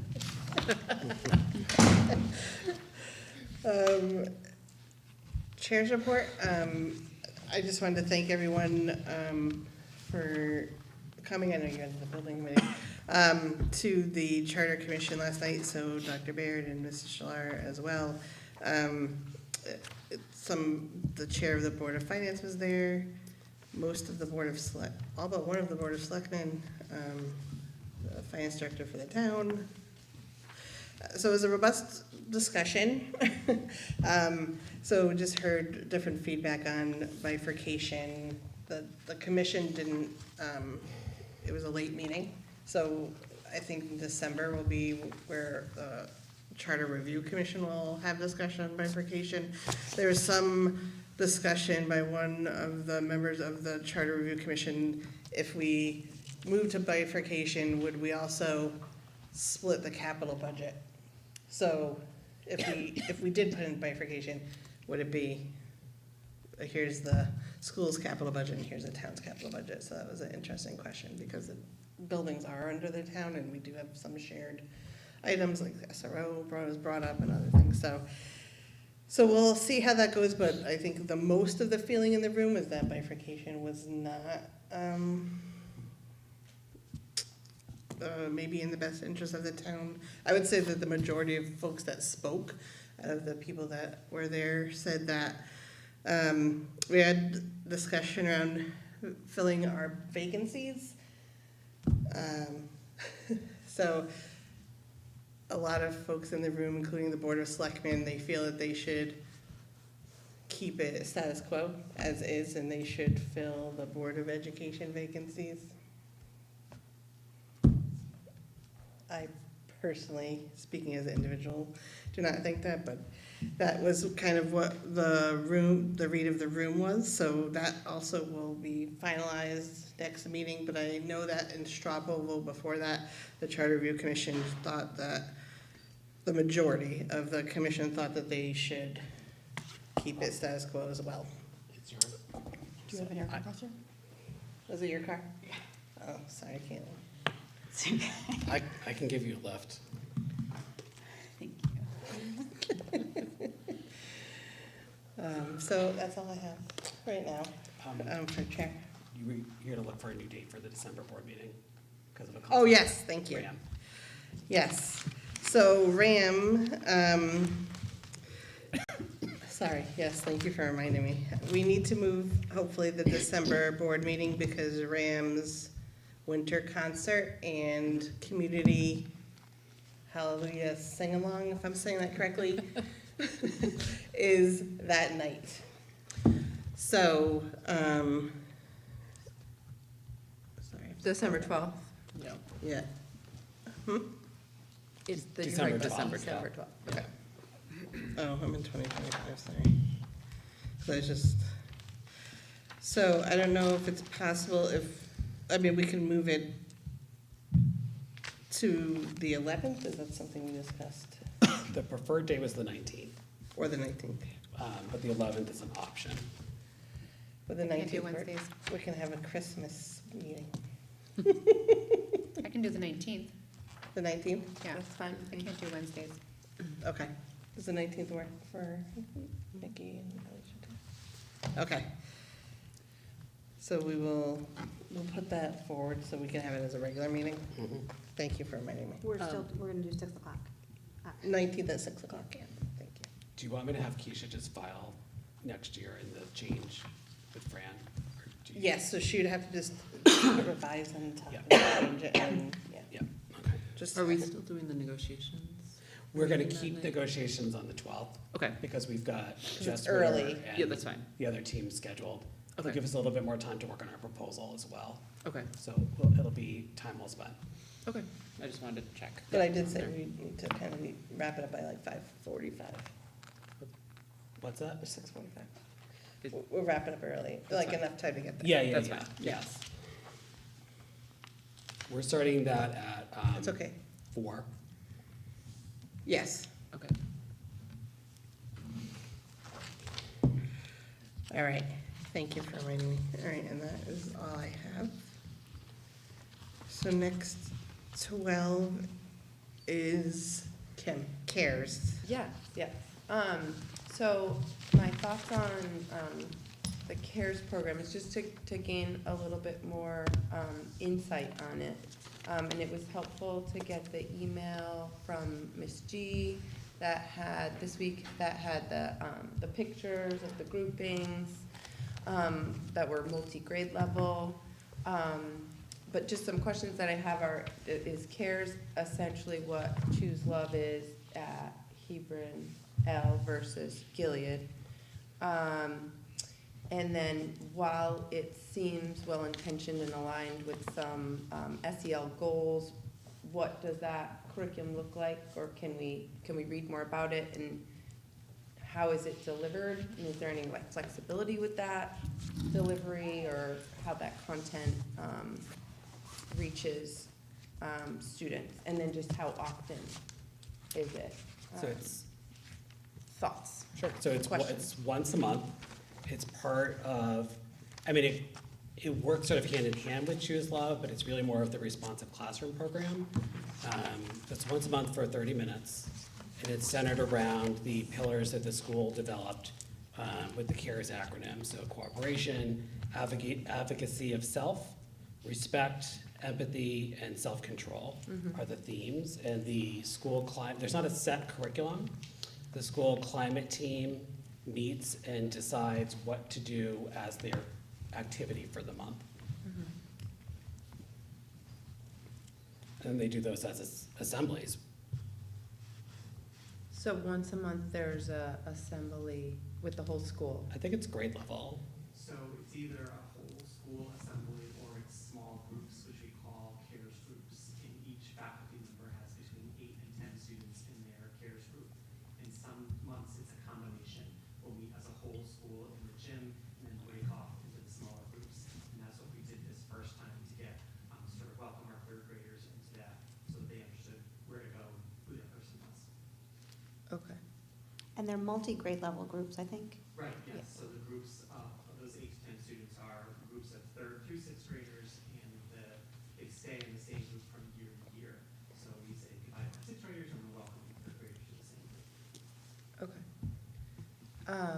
So there's not a set curriculum, the school climate committee creates whatever small group lesson is going on, or whole group programming, and then whatever staff member is in charge of that group delivers that content. So the school climate committee creates it, writes it, and then shares it with everybody, so everybody understands what they're doing with their group. Okay. And then who encompasses the school climate committee? It's a mixture of certified and non-certified staff, classroom teachers, Parent paraeducators. and a parent representative. Although there's a parent on it. Yeah. There's a state statute that defines the membership of the team. Oh. Yeah. But this was just the first one in November, was the first one? Yes. Okay. Just because there's so much going on in the beginning of the year with everything else. We did one with 3rd grade only in September. Okay.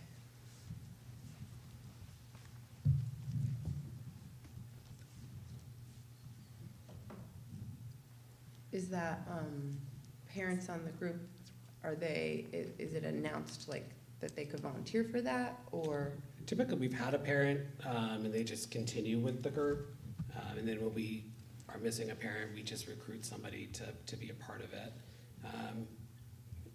Because we also have to have a parent on the district safety committee, and typically a board member has done that. And we've got yourself, right, and Ellie, who are on that. On the wellness. Yeah.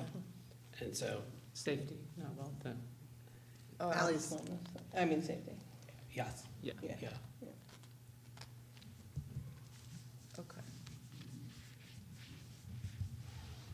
That's all I was curious about for CARES. All right. And, okay, so number 13 is the media center materials / books. Yes, so last month we talked briefly just about who develops what books are in each media center, and that if there was any content in the books that parents were uncomfortable with, that student could, per parent request, not take those materials out. How do parents know what those lists are? Is that accessible anywhere, so Yep, parents can? on the website, the school catalogs for both libraries are available. Okay. So just the, I think it's under staff parent links. The school catalogs are there. The both library catalogs are there. And if there was a book they didn't want their child to check out, they could just email the library media specialist and ask for a flag to be put on that book. okay.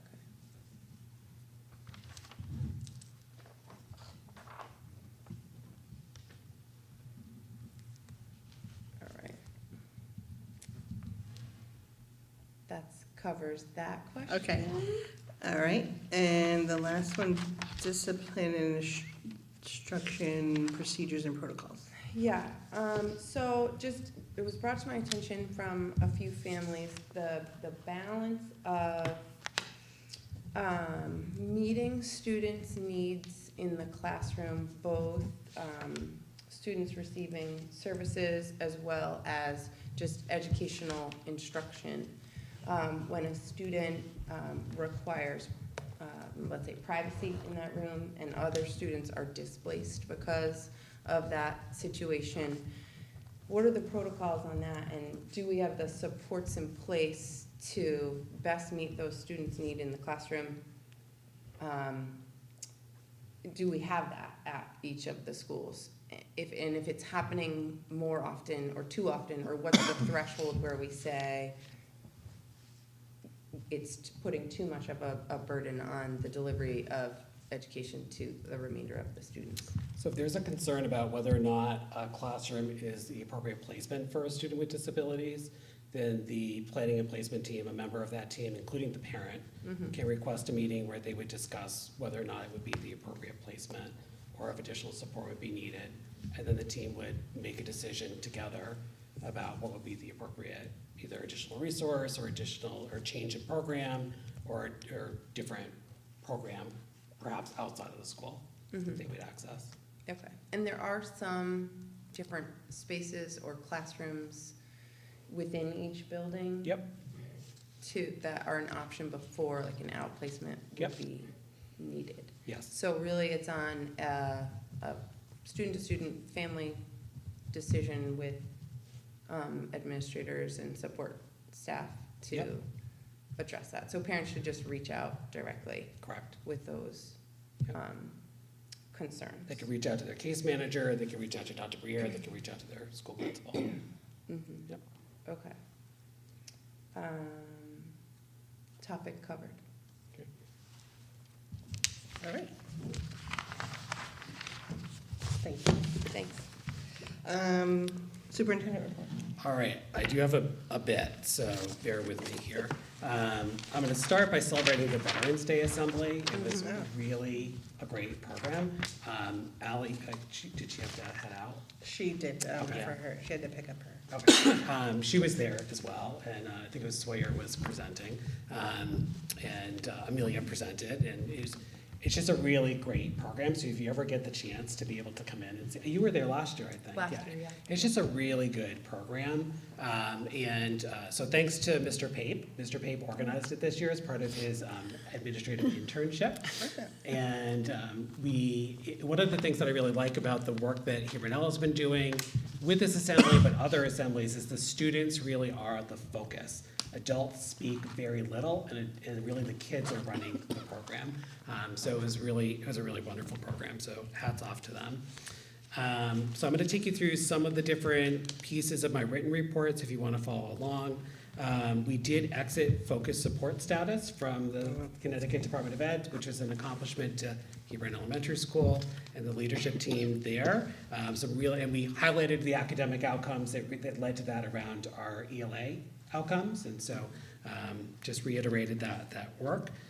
We had the fall meeting of the Regional Instructional and Curriculum Leadership Collaborative. So while we've had some challenges collaborating around dates and conflicts on dates, we've had a lot of really good collaboration in most other areas, right? And so teaching and learning is definitely one of them. There is a really, I think, a renewed, after finding some entry points last year, where I feel like you can see the momentum beginning to occur in this area, so it's really exciting to see. It was challenging because we were balancing that meeting while we were also closing the school because we didn't have water, so it was really difficult to facilitate and be dealing with that at the same time. But we did land on some very good focus areas, including elementary literacy assessments. That was a request from Marlborough because they use some different assessments and are not necessarily sure they want to continue with them or not, and so they wanted to come and learn more about what Andover and we are doing around elementary literacy assessments because we're using the same thing. So that's like a mini project. The other project we're going to work on is upper elementary and middle school mathematics. So they're looking at program materials for their middle school math program and wanting to learn more about the celebrations we have in 6th grade. We want to know more about the celebrations in 5th grade in Marlborough. We're all kind of looking at new materials kind of at the same time. But in addition to the material piece, we really want to get into each other's classrooms and see instruction. So that's a real move forward for 4 districts. That's really exciting work that's underway. And I didn't write about this in the bullet because it doesn't completely fall under the same committee.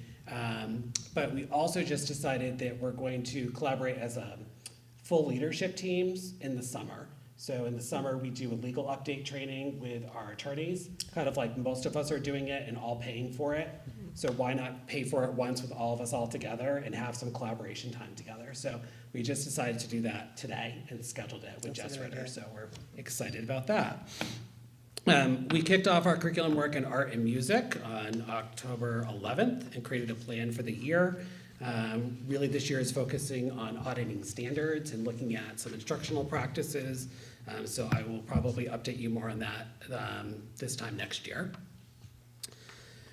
The preschool reaccreditation visit took place on Tuesday. So I know I sent an email out about that. So kudos to Katie and her team, because that was a lot of work to get ready for that visit. And we got very positive, as much as they can share with us, which is not much, feedback. So more to share in a few months, probably.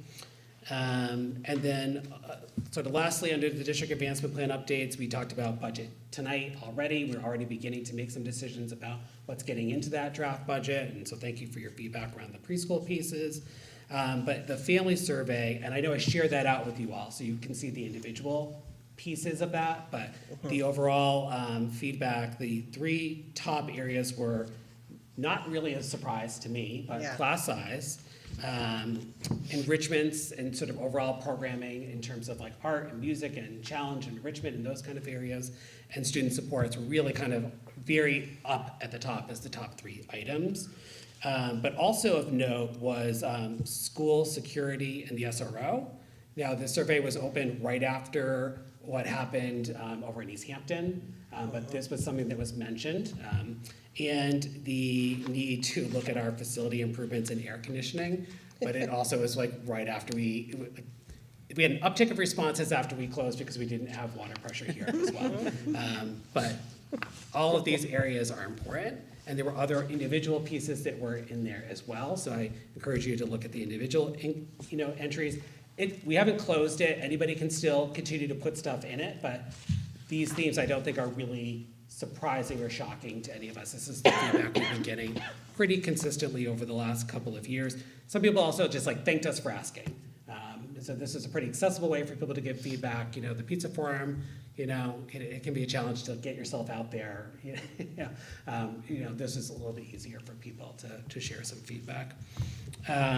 So technology, facilities, and food service, we have a meeting scheduled with the town next week to talk about major renovation projects versus the projects we have underway versus rebuild. And so, that's something that we're going to be talking. Heather is going to be part of that meeting. Yes, I forgot to mention the chair. I apologize. So we just need to start somewhere. So we're starting with some, different heads of the different boards and to talk about that. We finished the first phase of the HVAC inspections. There is going to be in your line item transfers tonight, a request to move funding so we can do the second of the 2-part phase of the HVAC inspection. We have to do it, it's a state requirement, but rather than budget for it next year, we'd rather do it now because we have identified some funding to do it. And it will help with the building committee's work around the HVAC projects to do it earlier rather than later. So you will see that in your line item transfers in a minute. You probably have seen, and I sent you pictures, the GHS additional playscape is under construction, so we welcome that and are excited about having some better ADA compliant access to the fields as part of that project. I will talk about the HES playscape later because it's on the agenda for later. We are working to obtain quotes for the GHS courtyard. We talked about that as part of the preschool presentation tonight, but so that work is underway. The PA clock replacement project is near completion at Gilead. They're at really the fine tuning a few places in the building stage of that. The clocks are done at both schools, but the PA is what we're still working on. So the next HES will be up next. The grant that we talked about for the kitchen, the steamer for the kitchen was approved, so we're moving forward with the purchasing and installation of that grant. This will be the last meeting that I'm giving you food service updates, and Mrs. Shillard will have those moving forward, but I'm gonna hang on to facilities and technology for a while. Some other items of interest, you've got multiple policies that have been updated and were sent out to you. Those are all probably the last batch of legal updates, and then we've got a policy meeting in January to do a few things. We updated our safety and security plan, submitted that to the state on October 21st. We had our first professional development and educator evaluation committee meeting yesterday. The meeting was focused on supporting the implementation of the updated plan. It was like a record quick meeting, like things are going really well, so great.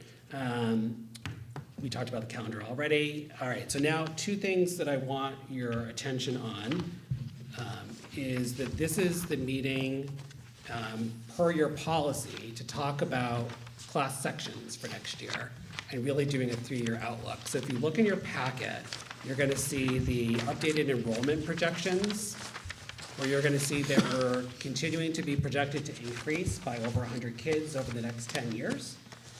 So as part of those building facility renovation conversations, it's also about just space. We really are maxed out right now.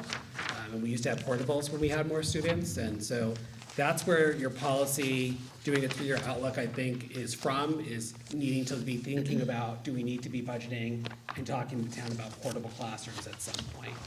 So that's where this requirement to update you every year and under that policy originated. But you can see the proposed sections for next year, like on page 1, like sort of behind the enrollment projections. So, we were developing this as a result of the NESDEC projections. We were also getting the feedback from the family survey at that same time. And so one of the things that we decided to do, originally last year we were thinking that for the departmentalized model in 6th grade, we want an even number of sections. However, we're really getting up to almost 24 kids in a class, and we feel like that's a lot. I know it's within your class size guidelines, but these guidelines were developed pre-COVID. And we're just feeling like that's a lot, and we know families want us to prioritize class size. So we're not looking to move away from the departmentalized model. We're looking at how we can make some modifications that are not a huge shift from year to year as we change the number of sections, which is a challenge, but we felt like 24 in a class was just getting to be too big and not allowing any room if we did see some unexpected growth in that grade. So we did keep 5 sections moving into 6. Where you see a reduction is current 3rd graders have 6 sections and low class sizes. We feel comfortable moving that to 5 sections next year. You're still gonna be at 21 students, well within your class size guidelines. So so you're sort of like moving up a section in 6th grade, but down a section in 4th grade as 3rd goes to 4th. So it's a net neutral at Hebron overall. At Gilead, we have 5 sections across the board now. You're gonna have 6 sections right now projected for kindergarten. We'll see, but we'll need to budget for 6 sections and then see, as we see enrollment, registration, we'll then make a decision probably in March about whether or not we really need that 6th section or not, but we will budget for it. So right now, overall, we're budgeting for 1 additional section from what we have this year, and then we'll have to see about kindergarten. That's kind of where we're at. And so with the earlier discussion around preschool, we'll also be budgeting for that preschool classroom and the special education classroom. So overall, we're sort of looking at 3 full-time FTE impact with what we're seeing for enrollment projections. Any questions about that? So the 3 are the special ed teacher, the 6th grade teacher, and the kindergarten teacher. That's what we're gonna budget for starting now. Okay. It's really more the kindergarten number than the 6th grade number. Right. Yeah, right. And if I'm understanding, you're saying that you're still committed to trying to make departmentalization work. Yes. It's just messy with an odd number. Correct. Yeah, so the team has some different scheduling ideas Yeah. and hasn't made any final decisions, but yes. Yeah. That preschool number, is that with the expanded program? No, no. But when we do the project, when we make this into the budget presentation, then we'll make that change. Got it. Yeah, it'll be 17 more than 75, and it'd be 4 full-day classrooms. Got it. Yeah.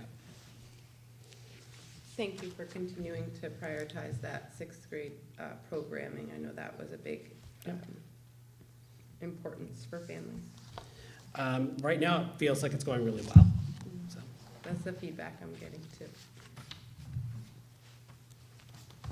so we would be,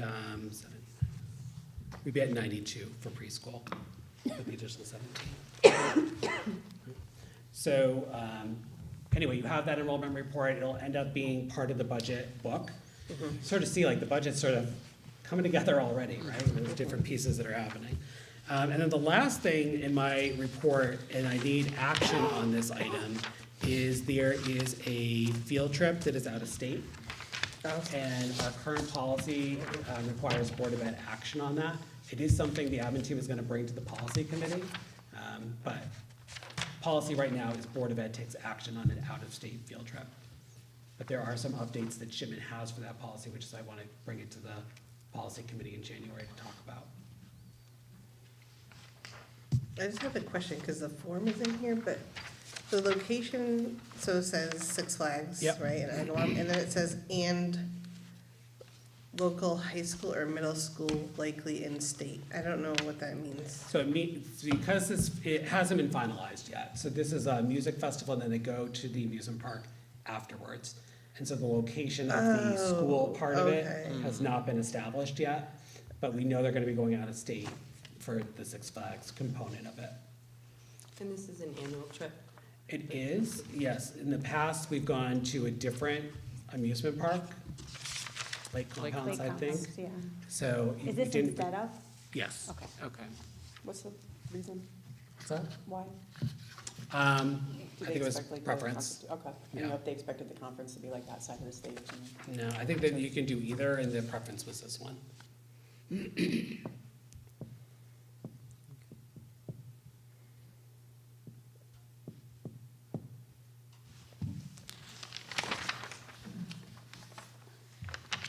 Okay. Can I have a motion to approve the band field trip to Six Flags in Agawam, Massachusetts, and corresponding high school, middle school? So moved. Seconded. All right. Kim, Joe, is there any discussion? All right, all in favor? Aye. Opposed? Abstentions? Okay, motion passes. Thank you.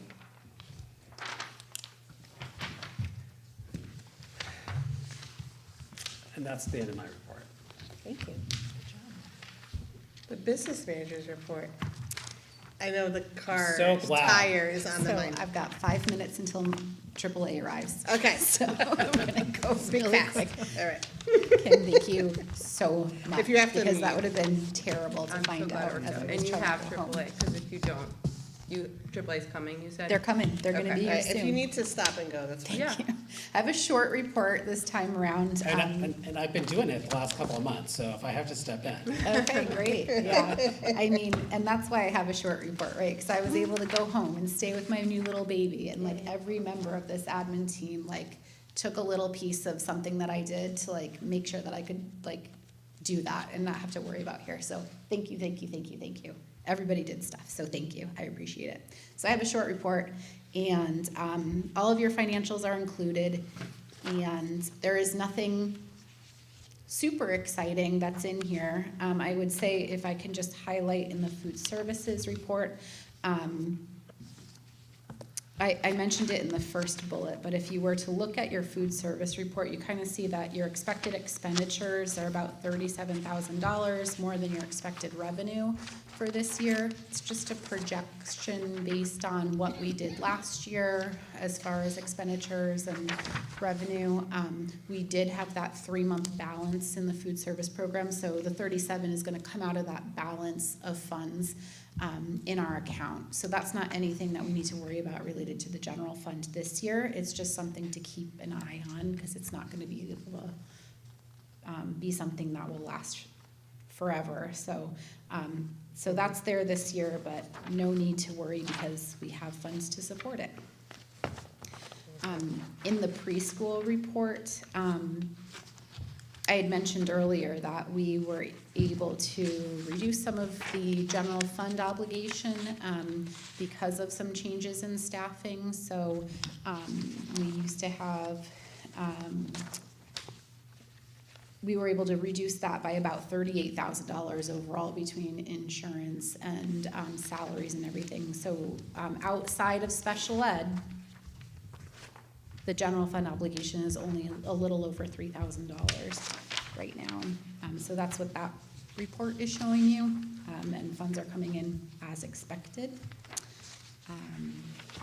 The next two enclosures you have are, or the next, it's stapled together. So the next enclosure you have is your general fund summary and general fund by object.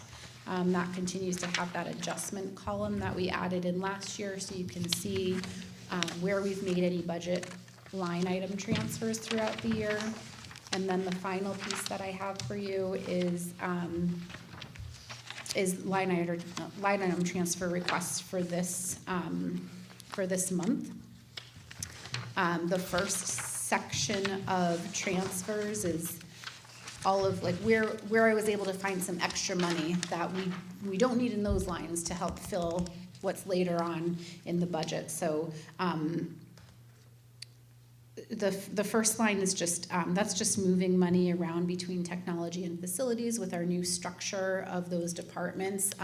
So that's not a change in like staff or people really, it's just positions and where the money really should go to reflect the work that they're doing now. So that's more of just like an accounting change. The next line down is we eliminated an LPN, so there was some funds there to support some additional paraprofessional needs that you see lower down in the report. Due to some resignations, we had some pension savings. That was the third item. We have a pending retirement, and we will have some cost savings with the new hire related to that position. So those are some of the, I'm not going to go through every single one, but those are the biggest savings realizations that have happened in the last couple of months. And then if you sort of skip down halfway through the report where you see they're in the debit columns, this is where we need to move the money. He's here. He is here. Yeah, you see right there. Go ahead. The majority of the money is moving to paraeducator line. Again, the movement between technology and facilities, those are the next two lines. We have a need for some server work to be done that we didn't budget quite enough for, so that's $16,000. And then the two $12,000 lines are round two of that air quality inspection. And then moving on, there's some smaller items. Happy to let you think about this for a second while I run outside. You go. I feel like I can probably answer most questions. Okay, Go ahead. and I will be right back. Thank you so much. I'll just add a little context here to one piece. So the LPN, so we had two LPNs. They both resigned and replaced one of them. The second one we did not replace because that LPN was assigned to a specific student based on medical need. And the team felt like, and the parents felt like, a paraeducator was a more appropriate personnel person for that student. So we replaced two people with two people, but one of them is not a para. One went from an LPN to a para. But that it's reflected then in some of these transfers. Okay. And I'll just say too, the LPNs that have left, it's like we can't compete with some of the things that they're looking for. They want to go back into the medical field where they're going to make, by that I mean like a hospital setting, they make significantly more money than they make in a school setting. They're going to get their RN paid for as part of that. It's just things that we couldn't even begin to compete with. But we did this a few years ago and we just redid it. We are looking at the salaries for surrounding areas for nurses and LPNs, and we do plan to address some disparities in the upcoming budget cycle. And so that is something we're looking at really closely. Okay. All right. Does anyone have any questions on the That was quick. Line item transfers. Yes, it's all working out. Any questions?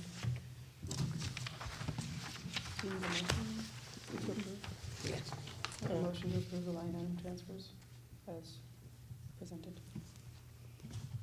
I know it's usually Joe's job, but he's not. Second. I'll second it. All right. Any discussion? All in favor? Aye. Opposed, abstention, all right, motion passes. Do you want to wait for Joe to vote, so we have a recorded vote for him, or? It passes anyway, so. He'll vote yes. We could just put down that he didn't vote. I just want to make We sure we already reflect the voted. minutes correctly, I have it, however you yeah. decide to do it. I'd have to re-vote. Here it Did you have is. any questions on the line items we voted with to pass it? No question. All right.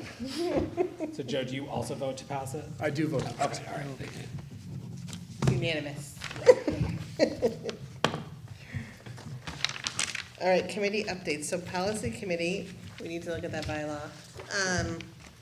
I do think there's language in there that does say like, you know, I don't have it in front of me, but there is language in there that says that it might be moved, but that's our general schedule.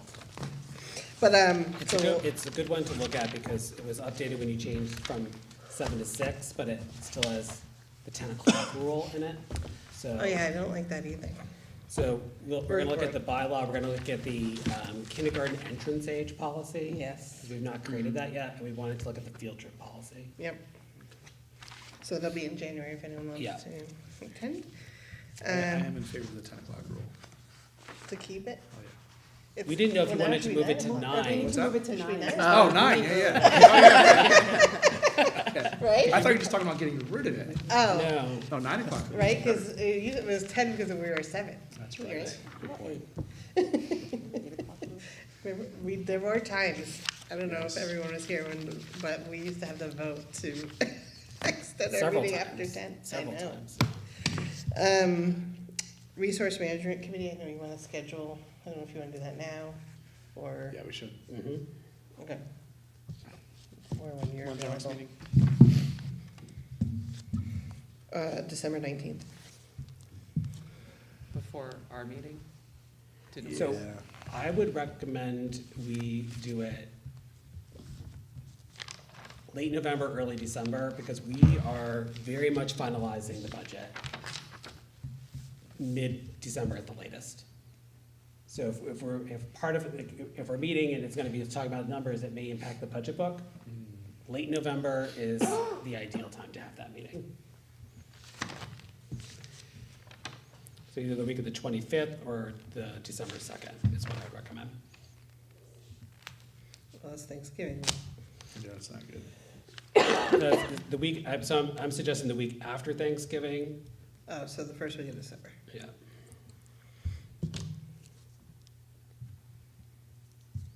The 5th? Thursday the 5th? It's fine. I feel like there's something going on. that I night. don't know if I can be there, but you're welcome to have it. I can Is go. there anything on the schedule at RAM? No. What time? God, I feel like there's something going on that night. I can't do that night. There's something on Wednesday, not Thursday. Hold on 1 second.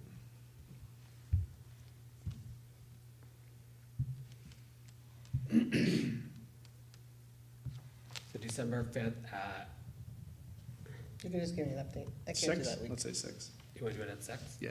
Okay. December 6th. And you want to look at preschool, is there anything else you want to look at? No.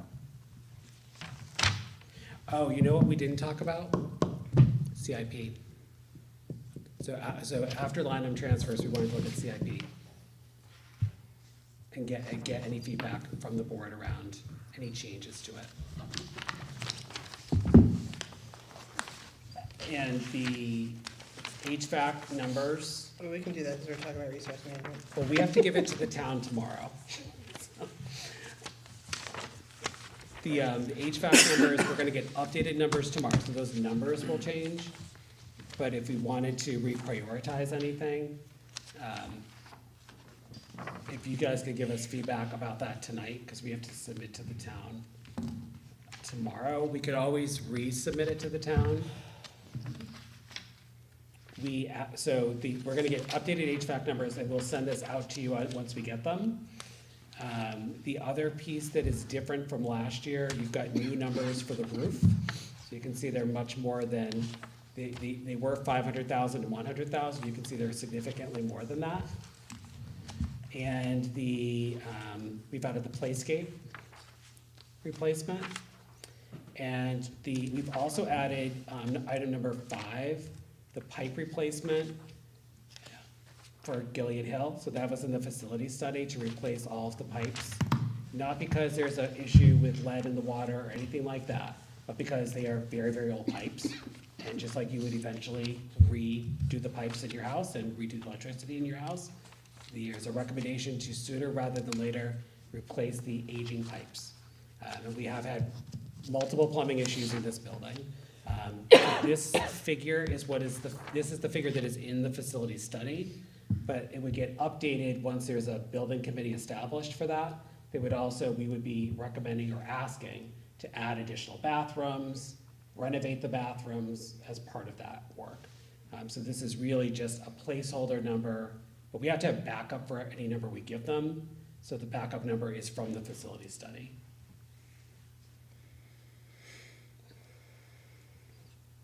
Okay. But is that being slated for the 27-28 year? Yeah. Okay, okay. And this, I'm sure, will be part of the discussion when we meet with the town next week. The overall picture of this. Are the 25-26 items? Are these, obviously I know the playscape, are these the full cost of the project or the Full town cost. share? Full Okay. cost, All right, which is what the town requires us to put in the CIP. yeah, The other piece to it is items 1 through 4, or, the 2 roofs and the 2 HVACs, those are not gonna get funded through CIP. We have to submit them as part of CIP, but those are gonna be bonded. That's gonna be some other funding source than CIP. I would imagine. It would shock me if that was CIP. So I feel like what we're really submitting for CIP for next year is the playscape. And that's the full replacement for that playscape? That is the full replacement. And I'm gonna talk more about playscape in a minute on our agenda, but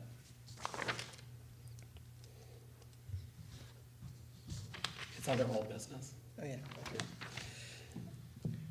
All right, is everyone good? Yeah, that was good. Okay, Yep. all right, Sorry, we moved quickly here. thank you. A lot of new transfers. All right, Student Growth and District Advancement Committee. We didn't meet. No. Communication, Community Engagement Committee. We set a tentative meeting Right. for communications for February, I think. I Yeah, think so, around the budget. 13th. Yes, yeah. Yeah, We usually meet then. yeah.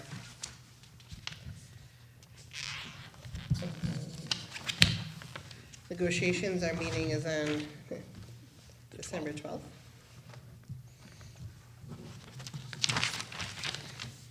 Building Committee, I could not be at the meeting All right. last night, or, right? It was last night. It was Yes, I last could night. not be there. I was there. how was it?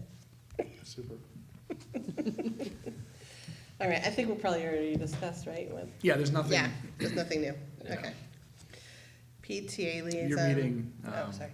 We have a meeting scheduled for the 4th, I think. I put out invites to all the meetings for the next year, so you have those in your inbox. got it. Yep. Thank you both for your service on the board. Okay. PTA liaison, she left, so we'll have to get that next month. Because she had a conflict. School readiness.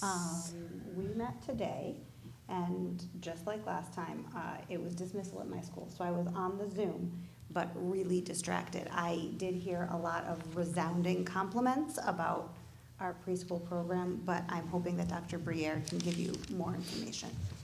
School Readiness Council Yes. updates. Yeah, it was a short meeting today. We did talk about the NIC visit, how well that had gone. We also spoke about our general membership and our bylaws were reviewed. That's all you missed. That's all you missed. Thank you. Wellness? Committee? We haven't met since the previous meeting, which we Okay. already reported back on. Okay. So old business, Dr. Baird, discussion possible action regarding playground repairs at Hebron Elementary School. So there's no recommended action. We did not put money in your line item transfer report for the repairs. At this point, we wanted to prioritize the HVAC work. We are kind of await Board of Selectmen decisions around ARPA money at this stage. We had also asked for money for the HVAC pieces as well.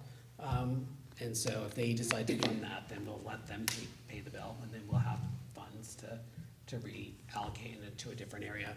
So right now, I feel like we're just sort of waiting to see what the town is gonna fund, waiting for a meeting next week that might impact, how we might wanna move forward with that.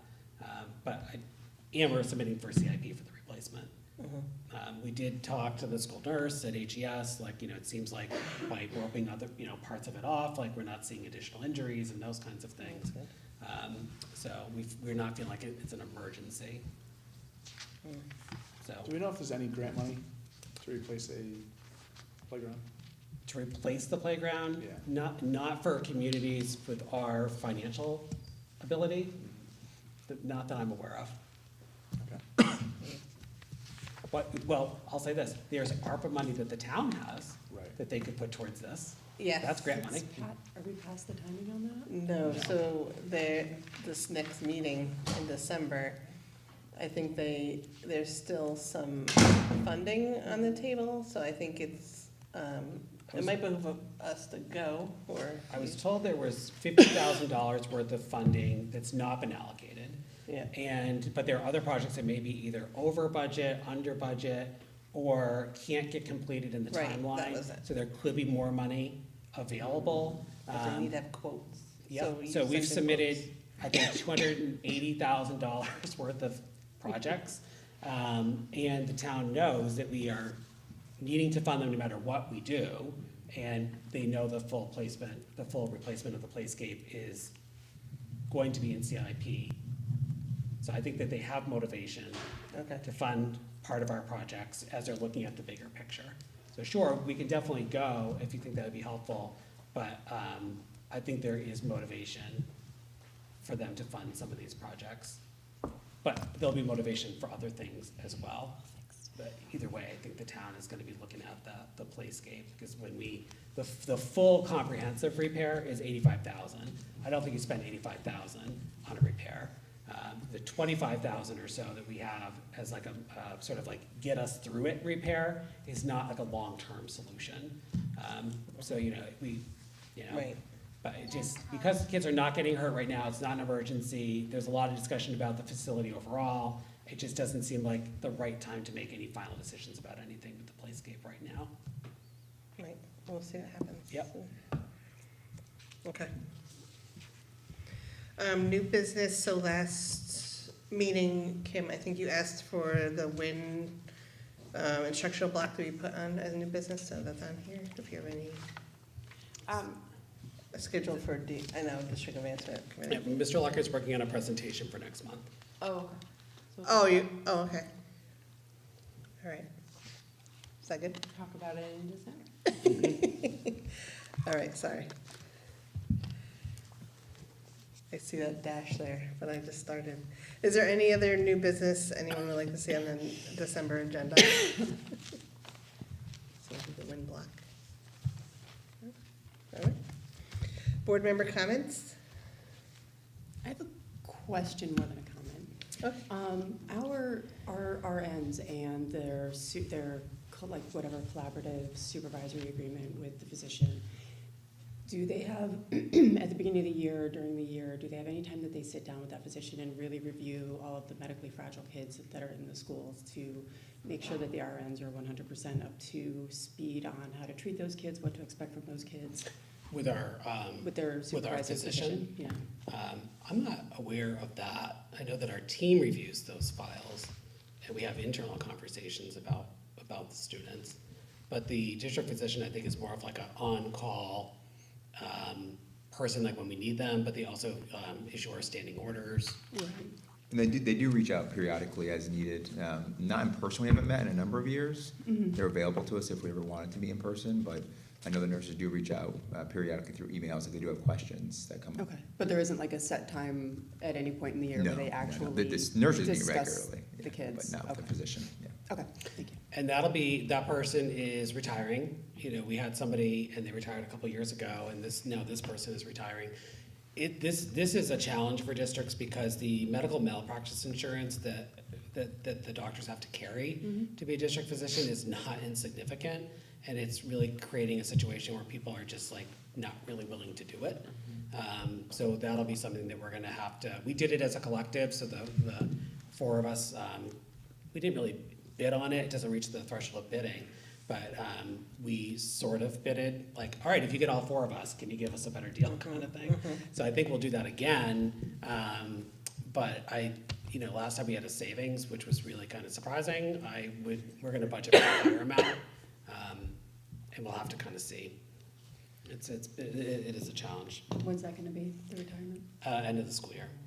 So he's with us for So the we're rest gonna of this have to school be year, but budgeting for it yeah, we need to budget for it for next year. It's not a huge expense, I think it's like under $2,000, Yeah. but, you just Oh, have that's what I was just wiggle gonna room. ask. yeah, it's not a lot of money, but a lot of things aren't a lot of money that are becoming more, so. Yeah, all those things add up. That's our portion. Yes, it's Okay. under 2,000, Yeah. it was 2,000 and now it's under 2,000. I would, Okay. suggest we budget for more than that. Okay. Any other comments? I just had a couple of thank yous.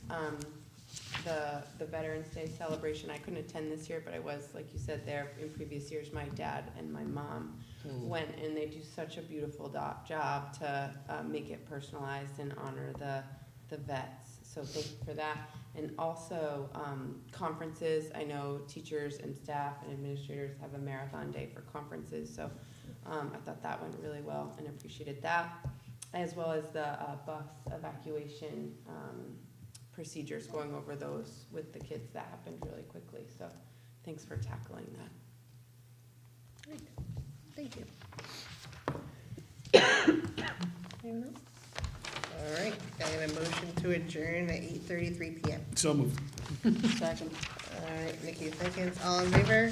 Aye. Aye. Opposed, abstentions? All right, we are adjourned.